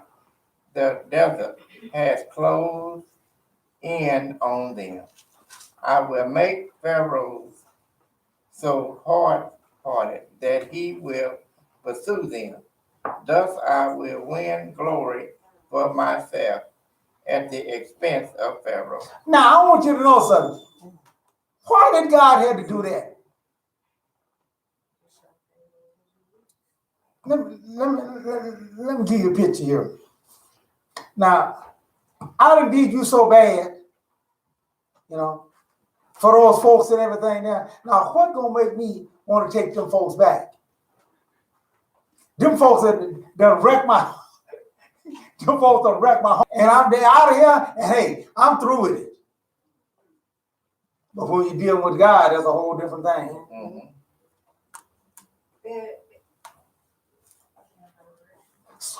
So he had to make Pharaoh forget about all that bad stuff that happened to him to want the children back. Because after that last plague of killing the firstborn, he said, I want you out of my sight, get out of my territory, get out of my line. I don't want to have nothing to do with y'all. Y'all ain't nothing but a curse. I can go on by my own self and go on have my kingdom and do what I want to do and everything that. No, you can't. No, you can't. God said, I ain't yet through with you, Pharaoh. So you think that you done kicked him out of your land. You done got rid of it and everything. You done let him go. That's what I asked you to do. I done did what God told me to do and everything, and it's finished. No, it's not. Don't get God against you, therefore. Don't get against God. Because you think that you finished with him, but he ain't finished with you. Amen. Amen. That's what he tells us to do at first. Y'all have all between you. He don't say, well, come running to me. What did he tell us to do? They shall cause one to another. Yeah, that's right. You go to your brother, you go to your sister. We all got the same fight.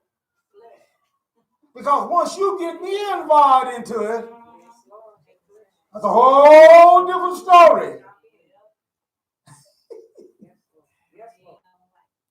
Whole different story then.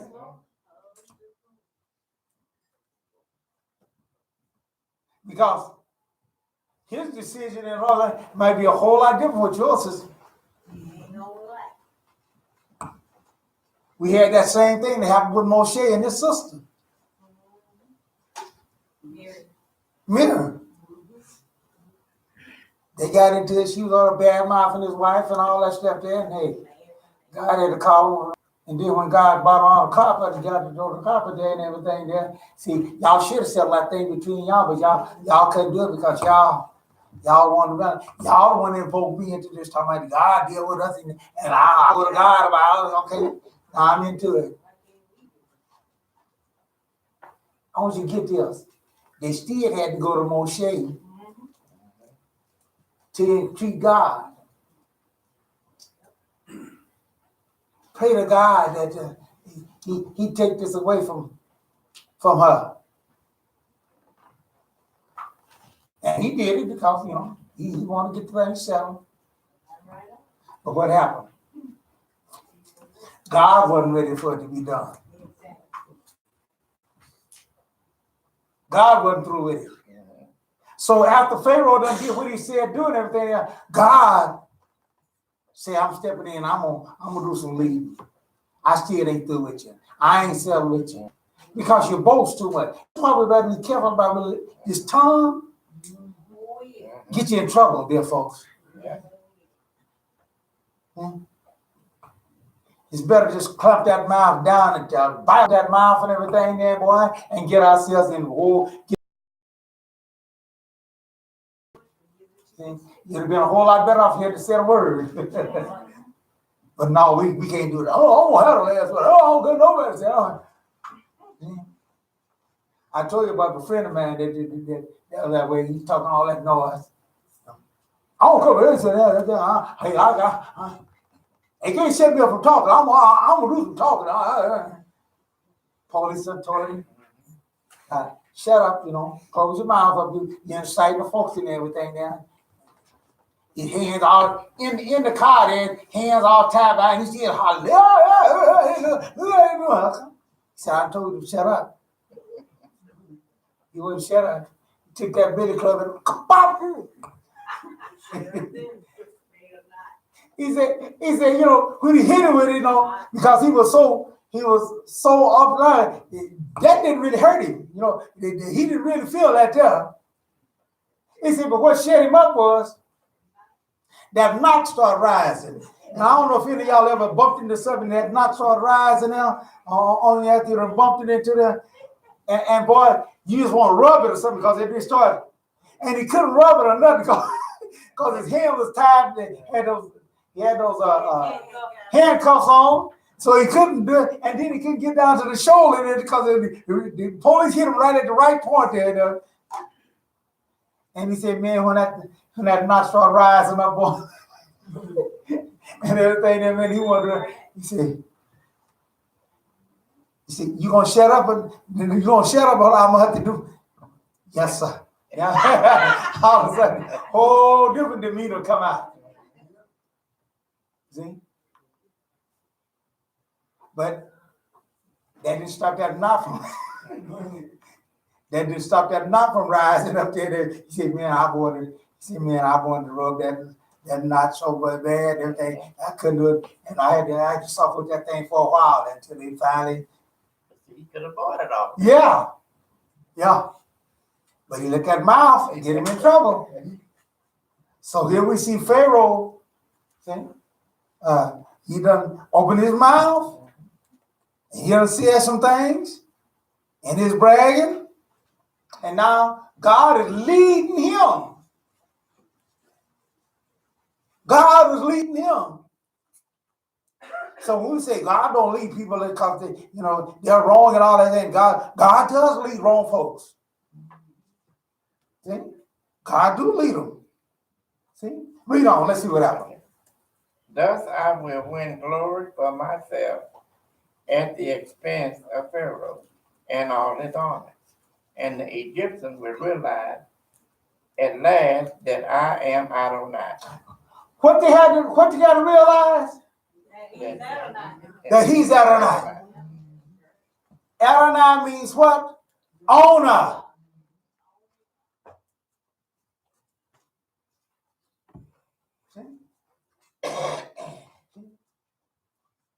We see landlord. That means that you own. They ask who's the landlord, and they ask you who's the owner of the land. See, that's them saying, they got to realize that I'm Lord. Dear folks, our children's got to understand that. Our adults and all, we got to understand that he is the owner.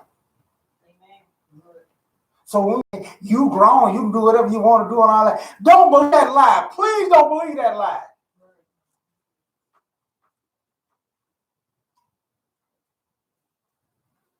Can't do that all the time.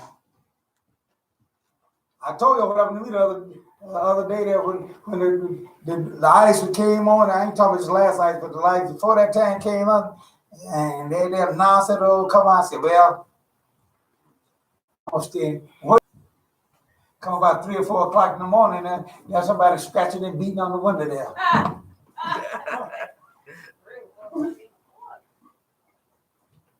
Next thing you know, I'm out in the slush and the snow and all that stuff there. I thought I was gonna stay at home, man. I've been growing a while. I've been growing a while. Yeah, a long while.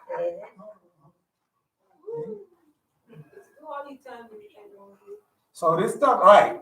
So this stuff about you, when I get grown, I'm gonna be able to do what I want to do. That don't come to pass. That don't happen, dear folks.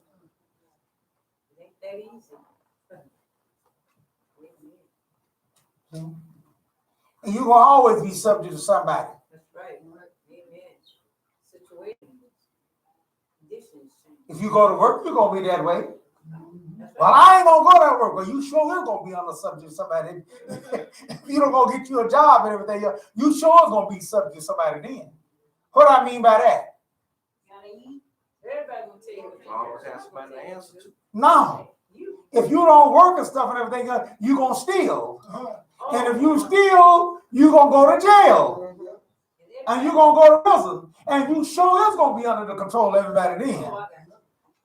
Because they're going to tell you when to get up, when to sleep, when to turn out the light. They're going to. When to eat. That's right. You can meal in. Lord have mercy. They tell you when the light's out, when to get up. They tell you everything. They do. Take a shower. Yes. Tell you what you can have, what you can't have.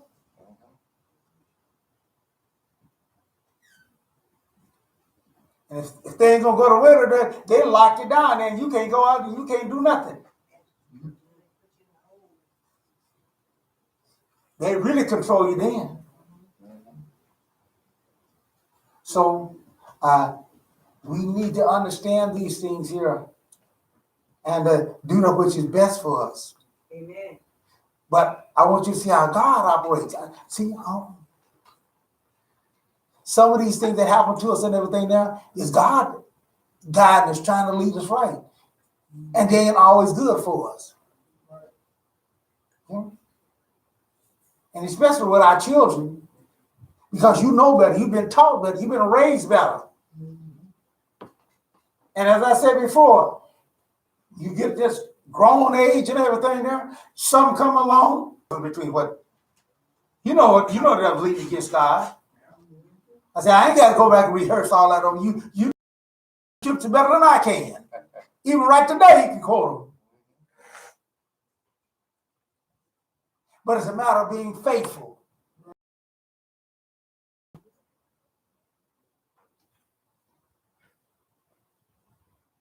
You know that these things are not good for your body and everything there, when somebody come along, try this here. How that gonna make me feel? Right. Ooh, that's gonna make you feel good, man. Ooh, boy, you gonna let me have it, let me have it. Yeah, and it's gonna make you feel good. And while it makes, instead of you controlling your own self, it's controlled. See, so you're gonna be controlled by something anyway. That's right. That's right. You're like a guy got hooked on the cigarettes now. And when the folks say, I can get rid of them cigarettes anytime I want to, that's when it's in trouble. They don't even know they're in trouble. Well, I hate it. It ain't really me. It ain't really me. Hey, I can put them cigarettes down anytime I want to and all that there. I know a whole lot of people been saying that for years, and they still get the cigarettes controlling them. You say your buddy threw his cigarettes out the window, he threw with it, Yeah. then turned around and went looking for him. Oh yeah. He do that all the time. Ronnie's brother there, and he would all be sitting up there. You know, when you sit up, you do all that. Man, this is a waste of money. This is a waste of money. Man, I done sat up here and I done paid 30 cents for these. See? And for what? All I do is just smoking them up. Just wasting my money. See? He said, but I tell you one thing, if it ever get up to 50 cents a pack, I'm cutting it loose. It costs that much now, one cigarette. We used to get a pack. You could buy a whole pack. For what? Now, for just one cigarette, we could buy a whole pack. But he kept on talking. I got tired of talking every time. And he gets, no, take it and he take it and throw it down on the side of the car and everything. I'm through with it. So he did that one night. Watch them all up on it. Yeah, I was watching all of it.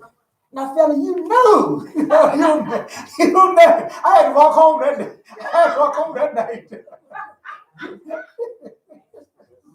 You got put out, huh? Yeah, I had to go. Well, we weren't too bad because he stayed there too far away anyway. So they had to go. But anyway, now, fella, you know good well I was going to come back and get this again and all that stuff. I said, well, man, I got tired of you putting on that show and everything. I said, I'm trying to be your friend. I'm trying to be your friend.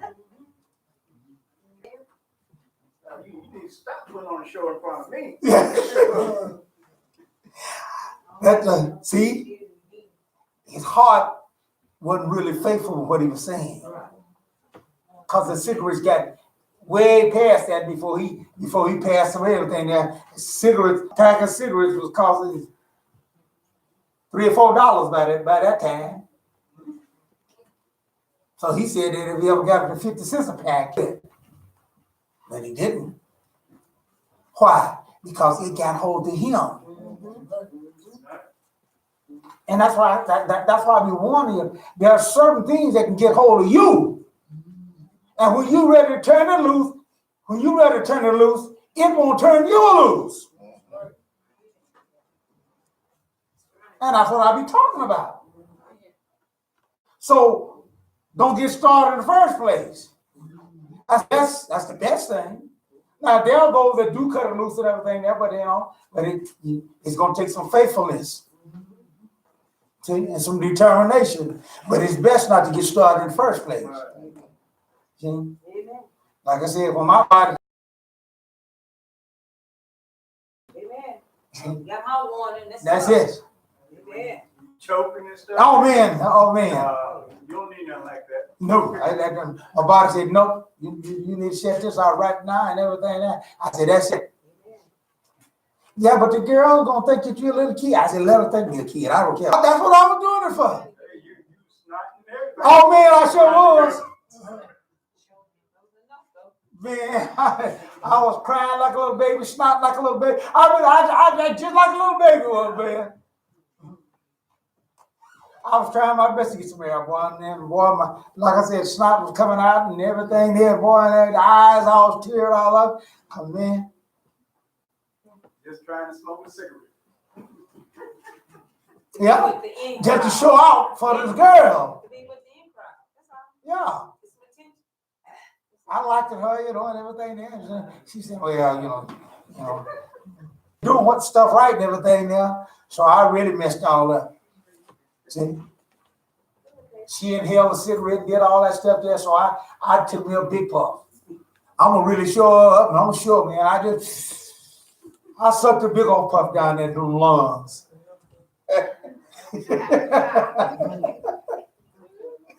I was really gonna blow some circles and blow some stuff out. Let it come out my nose, and I was gonna blow it out my mouth and stuff. Because that's what she had done. She had took a big puff, boy. She blew a little out the mouth, then she blow a little circles, then she shot some out her nose and everything. So I said, I'm gonna do this too. Boy, I sucked it all out of this man. Woo! I gotta give me some air, man.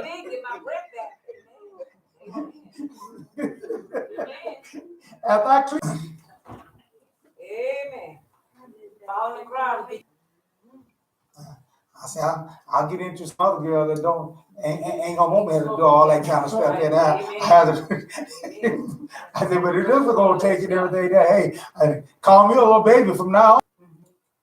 Because this man had got too much growing. He done pride himself too much against me. And don't form your attitude and ideas about going against your parents. Young folks that say they're gonna show us some up. Where they at? They showing us right.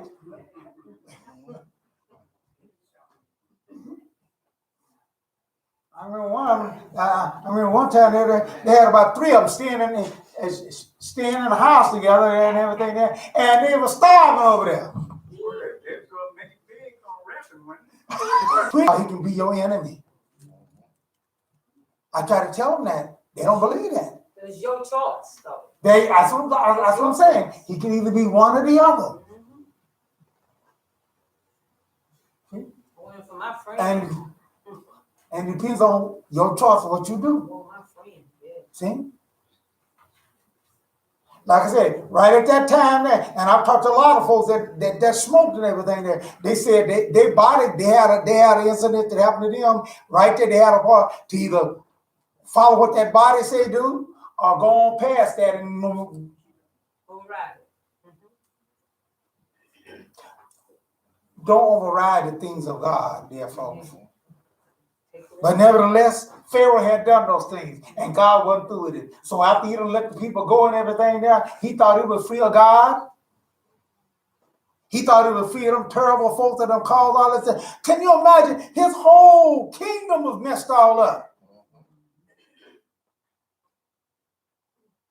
They done lost all the first one, all the animals and all that stuff there. Trees done lost all that. I mean, and just a whole lot of bad stuff done happened to them. Locusts done ate up their gardens. They had to wait a long time. I mean, why would I want them people back? Why would I want to get them folks back to them about all this trouble? Can you see the problem? But yet still God hardened his heart and made him do it. Read on, let's see what happened. Okay. When the king of Egypt was told that the people had fled, Pharaoh and his servants had a change of heart toward the people. They said, what have we done? Letting Israel stop being our slave. Now look at that. He done forgot about all this trouble that didn't happen with having them on. Now he say, what have we done here? That means we got to do all this work. Right, right. It started dawning on them. We done messed up here. Now we got to do all this stuff. Yeah,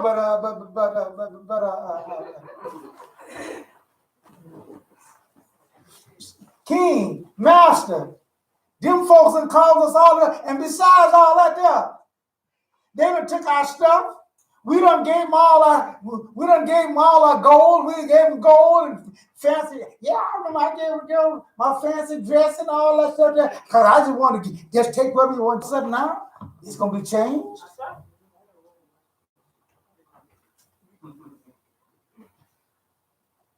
See? All of a sudden it's gonna be changed. See?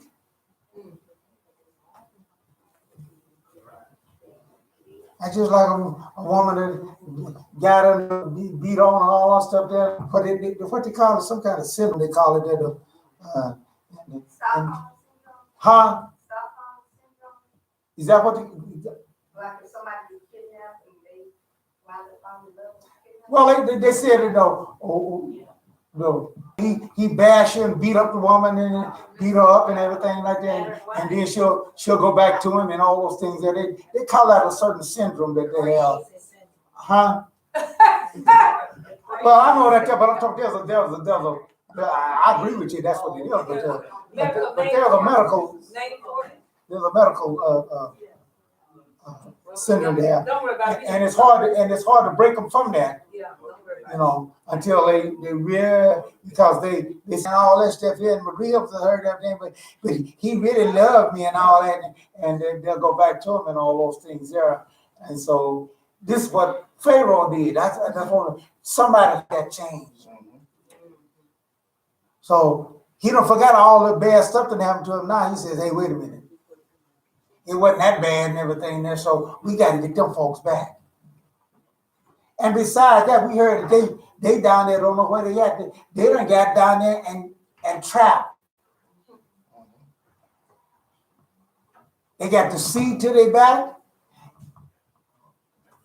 They got the desert out there to the other side there. They ain't got nowhere to come. And if we come this direction here, we got them. They can't even flee. And God said, "Yeah, that's right." God answered, "Oh yeah, you got them where you want them at now. All you gotta do is go get them." Read on. Okay.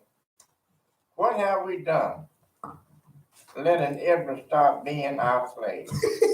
So he prepared his chariot and took his people with him. He took 600 fast quality chariots, as well as all the other chariots in Egypt, along with their commander. Adonai made Pharaoh hard-hearted, and he pursued the people of Israel, and they left Moses. Now I ask you a question again. Why did God have to make his hard-hearted? Why did God have to harden his heart for him to do that? So he gets the For him to do it, God had to harden his heart. So why did God have to harden his heart? Because he wasn't finished with it. See? He didn't know your God. I don't know this God. Who is this God? Okay, tell us. I told you ahead of time. God had to harden his heart because anybody with any common sense would have said, "Hey, these folks done brought all this trouble on me. They good ridden. Let them get out of here, and I don't want to see them no more. All this trouble that they done brought upon me, I don't want these people back." So God had to harden his heart to forget about all that bad trouble that them folks had and go get them. So that's why God had to harden his heart. And a part of hardening his heart was to make him think that, hey, if you don't, then you want to do all this work. Oh, okay. That overrode them. We still want to be lazy. We still want them to be our slaves and all like that. Even though they brought all this trouble to us and everything. Yeah, we got to go get them. God had his heart to do that because let me tell you that was a devastating thing that happened to them. Why would you want them folks back? Firstborn is gone. Right, your firstborn is gone. Calvin got killed up and trees and stuff and got messed all up. Your gardens and got ate all up. He said not only did he harden Pharaoh's heart, but he had to harden the heart of the people too. Oh, of course, because they didn't want them back either. They didn't want them back. I'm saying that and I'm pointing this out to you that God, if he get against you, he can overcome all these things that you think you know and everything. That he can overcome that and change your mind. He knows exactly what to do to change your heart and to do those things. You don't want him to be your enemy there, folks. Because if the person did me that bad and everything like that, man, why would I want him back? See? And let me tell you something, there was some bad stuff that happened to them. Hey, not only talking about that darkness that came there, man, boy, you couldn't see darkness that you felt. Now that had been some bad darkness. Oh, yeah. And then them lice. I mean, I just think about it, boy, they went through some tough times. Now, why in the world, these people ain't nothing but a curse to me. That's why Pharaoh kicked them out. They get out of here.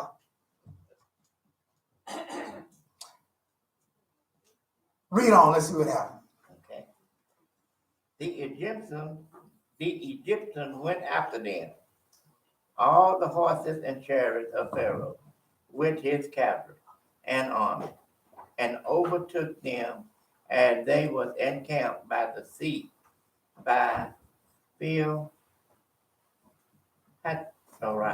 Haftorah, in front of Baal al-Zebon. Mm-hmm. As Pharaoh approached, the people of Israel looked up and saw the Egyptians right there, coming after them. Now, let me tell you what happened then. Now, they was a little mad. I want you to get this picture. There was a little mad at Moshe. Those God leading. They was a little mad at Moshe because he done kind of carried them around. But boy, when they looked up and saw them Egyptians coming, boy, that magnified tremendously. Yeah. And you think they was against Moshe then, they really got against him then. Oh, yeah. Oh, look what's happening now. You done bought us. I was going to get drowned in it, didn't see. They go, we see. Read on. Let's see what Israel did. Okay. It says, Start to read the 10th verse. 10th verse. 14th chapter. Yeah. That you brought us out to die in the desert. Why have you done this to us, bringing us out of Egypt? Didn't we tell you in Egypt to let us alone? You see that? We didn't really want to go. They was not faithful. They was faithless. That's why God couldn't deal with them like he wanted to deal with them. They didn't have no faith. You know no thing. And that's what I'm saying. People say, hey, yeah, reason why I ain't coming back there, reason why they'll take anything. Because they don't want to be in the first place. We got somebody that don't want to do something, hey, it don't take nothing for them to go, let it go.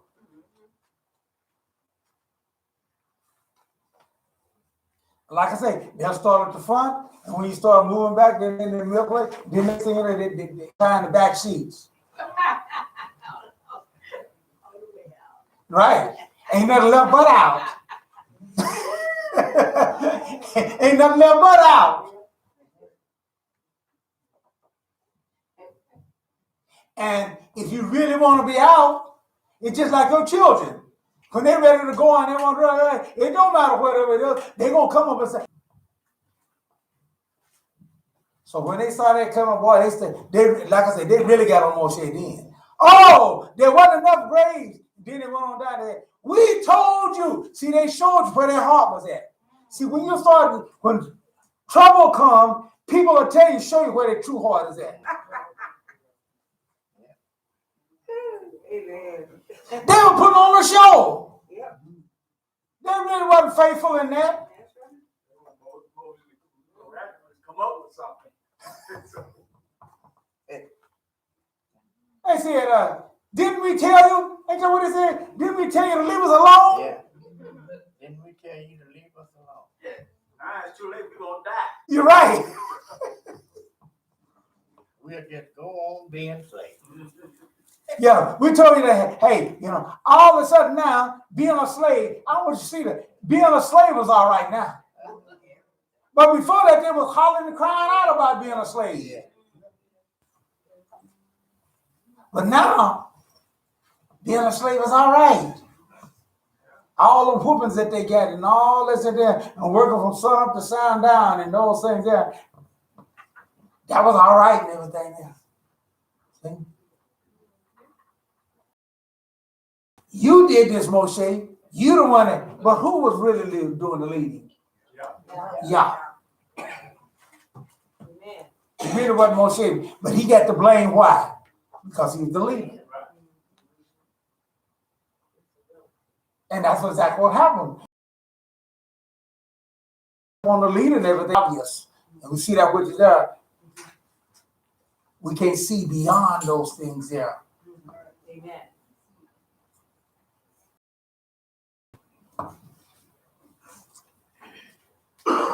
What did Yah say do? What was that? It says, it would be better for us to be the Egyptian slaves than to die in the desert. Moshe answered the people, stop being so fearful. Remain steadily, and you will see how Adonai is going to save you. Now, why should I'm asking you a question? Why should Israel have been faithful towards God or not? Why should they have been that way? Why should they have been faithful and steadfast and don't give up on God? Because of the 10 plagues. When the Egyptians were in darkness, what was Israel? What was Iron came and everything there? We didn't have no frogs in Israel, in Goshen. Right there, they should have been faithful in Yah. But they wasn't. We so easily forget those things.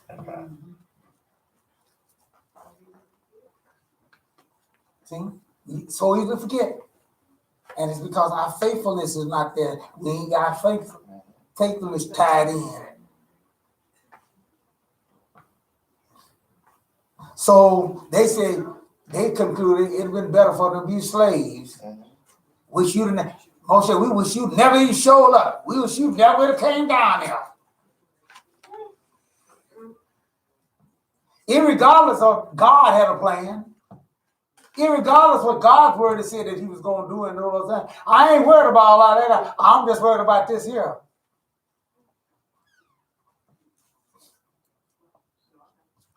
But what did God say do? What did God do? You know. Okay. Moshe answered the people, stop being so fearful. Remain steady. And you will see how Adonai is going to save you. He will do it today. Today you have seen the Egyptians, but you will never see them again. Adonai will do better for you. Just claim yourself done. Just calm yourself down. Right. And see, when we get all excited and we get all, you can't deal with you. you get erratic and you can't hear. So you have to, so you have to calm down.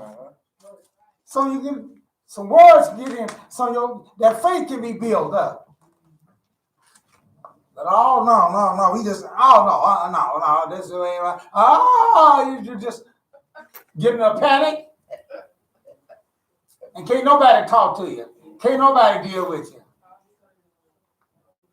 See, that's a bad situation now. And sometimes the leaders don't know what to do either, dear folks. That's right, true. That's right. You know They need help too. They need help. I want you to understand something. Moshe didn't know what to really do, but he had faith in God. How do I know that Moshe didn't know what to do? Because he was asking Yah, and Yah said, "Why are you crying out to me?" There you go. That's exactly right. I know that you're gonna do something, and I'm telling them all that, but I really know. So they asked Moshe, "Well, what we gonna do, Moshe?" But I really don't know what we're gonna do. But God gonna do something for us. Read on. Let's see what happens.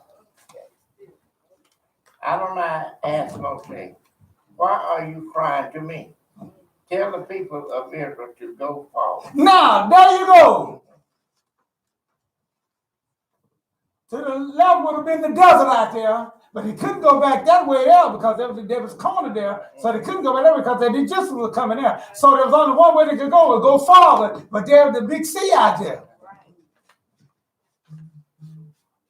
So Moshe turned around with asking God, "Lord, I don't know what to do myself." He started crying to God, "God, what am I supposed to do?" So he didn't know either. He had to swim across the sea. Yeah, right. He was looking too much in natural eyes.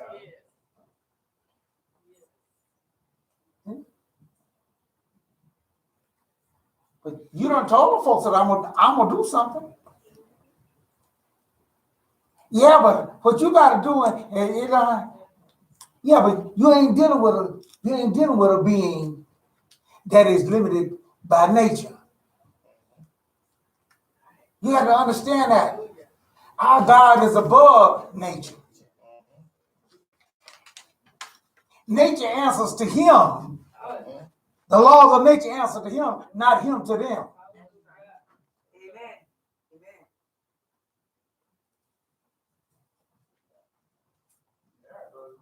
So y'all rained down hell, and when it hit, fire Yeah. came up. So They should have learned a lesson about that, but it didn't dawn on them, see? But now he said, tell the folks to go forward. Well, they didn't have too much choice. They had to obey him because, hey, the Egyptians was coming and they were scared to death. So, well, what happened? Read on. Let's see what happened. It said, "Lift your staff, reach out with your hand over the sea, and divide it in two. The people of Israel will advance into the sea on dry ground." See that? That first time he ever heard anything like that was gonna happen. God is the one that gave him the instructions, right at the right time. See? Because if he first got there and God had told him all that, hey, he'd have had a whole lot of big trouble out of folks. We gonna go over the what? We gonna do what? Oh no, we know you crazy now, man. We going back.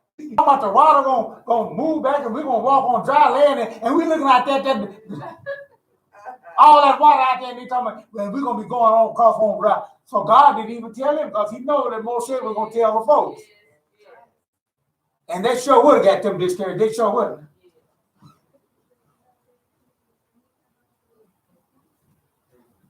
Just like when the Mashiach told those folks that was following him, except you eat of my body, and drink my blood, you have no part with me. And they said, oh, man, he done went crazy. We were following long, but he done went crazy now. Who can stand it and lie? He even turned to his disciples and asked them, y'all gonna leave too?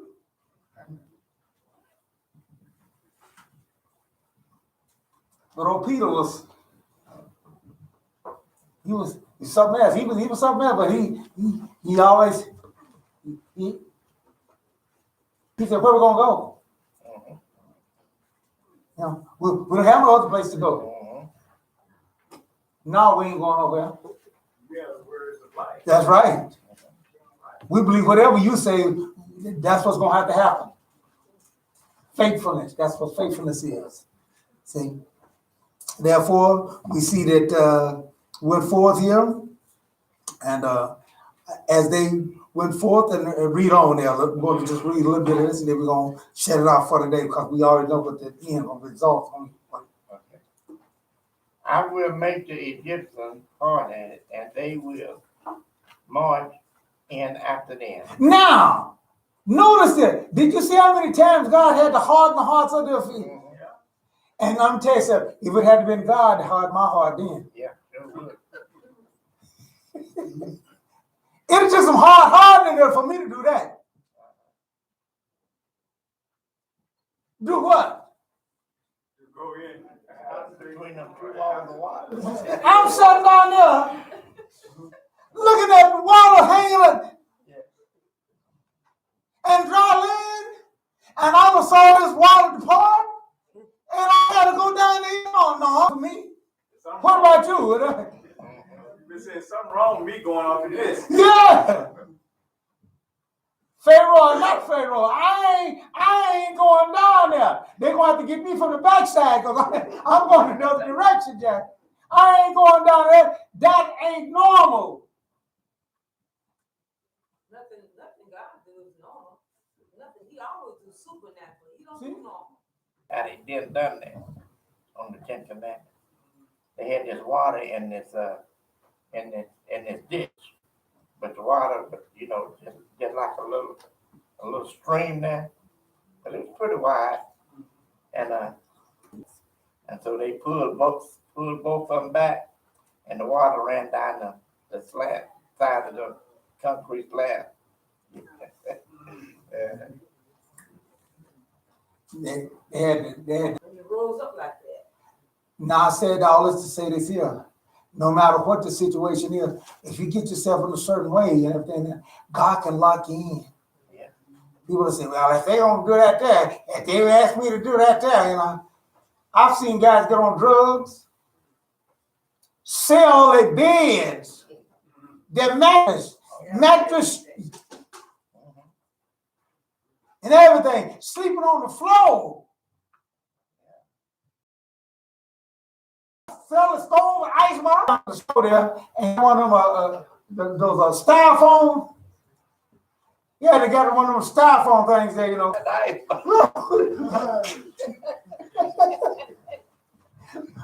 Ice boxes does that, man, and all that thing. Yeah, you know how things is, man. Things get rough, man, and everything, man. And I come in with a good deal, man. I had to let the ice box go, man. I said, man, that stuff ain't got hold of you too much. I mean, actually sold his ice box. Said they had the little white, had went down there, had bought one of those little styrofoam white thing there, and had the ice in it, and had a little, and that was his ice box. I looked at it and I said, ain't no wonder well I want to mess with it. I don't want to mess with nothing that's going to make me do some stuff like that. I don't care how good it make you feel. I don't care how good it make you feel high and you feel good, buddy. You make you feel like you can walk through buildings and all that. No, it ain't worth all of that. And that way I'd have been, when I'm looking at that water, see, they were on the chariot, so they was coming in, and so they were looking at that. And that water done parted there, and they're looking at the ground, and they seen them going farther, and that water standing up on each side. That ain't natural. I ain't gonna do that, dear folks. I ain't going down in there. God hardened that hot dog. And guess what happened? They went on down in there. No choice. That's right. God got something for you. It can't nobody stop you. You gonna fulfill the desire. Okay. Here's the scary part I tell folks. Good and bad. It said because they love not the truth. So, What did God do to them? strong delusion that believe a lie. And that strong delusion for them to believe a lie Right. than the truth. So it's words you hear, whether good or bad, you'll make the right choice. He'll make you do some things that you naturally wouldn't do. Exactly. That's what I'm trying to get you to do, see today. And that's why I tell folks, you better be fearful of the God of Israel. God of Israel is not some God to play with. Don't play with him.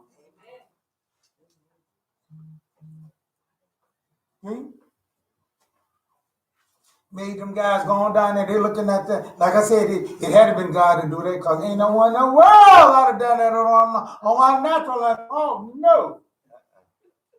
It was on the thought of Pharaoh. Don't make no sense. That's right. I don't care. They had to get me from the backside. But hey, I mean, Their heart was hardened too. yeah. Well, that's what I'm talking about. God had to harden their hearts too. I guarantee you, if their heart was hardened, a lot of them wouldn't have went down to that. I feel like that's the point I'm getting at. That's why the Bible says God hardened their hearts. Yeah. And they went on down and followed on in there. Bad situation. Messed up. We know what happened. They got down there. Sea came back, God turned, and they all down. See? Dear folks, do we really want y'all to lead us? See? Ask you that. Because once God get involved with our situation and stuff he's involved in it. And we better give some very good thought to that situation. Or do we want to lead for me? Can't nobody tell me what's best for me and all that. I know what's best for myself. You want to trust in that? God knows my heart. And he done told us how our heart is. And that's what you want to trust? All these things around. See? But how do we do that? How do we say that? By doing what we like. That's how we cut God out of the lead and we do it our own self. Well, if I don't like it, I ain't gonna do it.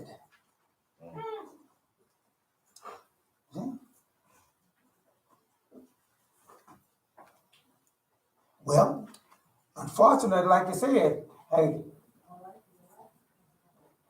smoking people like smoking. They even said it relaxes me. You know, it takes my mind off. They like it. Until after they wake up and find out later on that they got cancer, lung cancer. Yeah.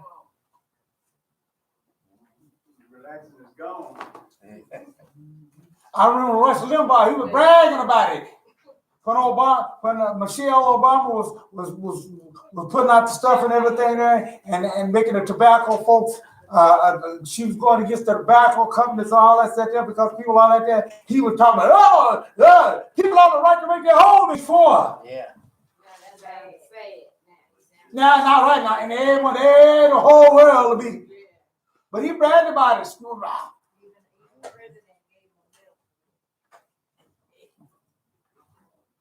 Dear folks, just because we like antifreeze, they say it's sweet. But it'll kill you dead. But it's sweet though. Visine too. Gave them antifreeze and killed them. Mm-hmm. And Visine is another. And so, hey, You better be careful about what you like, you know. You know. Sister, he got there in Yael's tent there, and he liked it at all, man. She done covered him up and gave him the goat's milk, and I'm thirsty and everything, and I'm intense because they chasing me down and all that. I got you covered and everything. She covered him up and got him all that there, and it was good for a while now. Till she got that peg. Woo! News for him. Yeah. And that's exactly what happens to us. If we don't let God lead us, and we don't follow God's leading, our leading is going to head us towards the wrong pathway. And in the end, we're going to run in trouble. Don't trust the wrong authority. We're going to trust the wrong source. Yeah. So we have to let go of what we like or what we think, and instead, we got to obey God's command. Amen. That's what's required of you being an Israelite. And that's what he's teaching us. If we want that which is really best for us, let God be the leading, and he'll come out all right. Amen. As long as he is on our side. If we make him our enemy, we in trouble. Amen. This closes our Parashah for this week here. Even after you think you done did everything and you done got everything going your way and everything, if God ain't through with you, you still got some more stuff to do. Pharaoh thought he was through with Israel, and he thought that he was all over now. He done let them go and all that there. But God said, I got some more for you.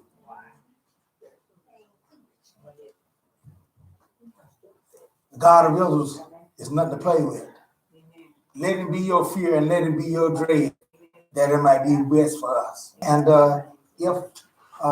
and as our oath is, how should we sing the Lord's song in a strange land? If I forget thee, all Jerusalem, let my right hand get her kind. And I remember thee. Let my tongue cleave to the roof of my mouth. If I prefer not Jerusalem, above my chief joy. Psalm 137, verses 5 and 6. And before we close out there, I want to say this here, that this is Black History Month. And every Friday at 7 p.m., we have our Black History information that we give out. And there are some flyers out. And so come, get a chance to come, and let's talk about it and let us learn some history about our people. And then on, may y'all bless us, and we'll see you next week if everything works out all right. Amen. All right. Now turn his hands to the Shema Shekol out the service for today.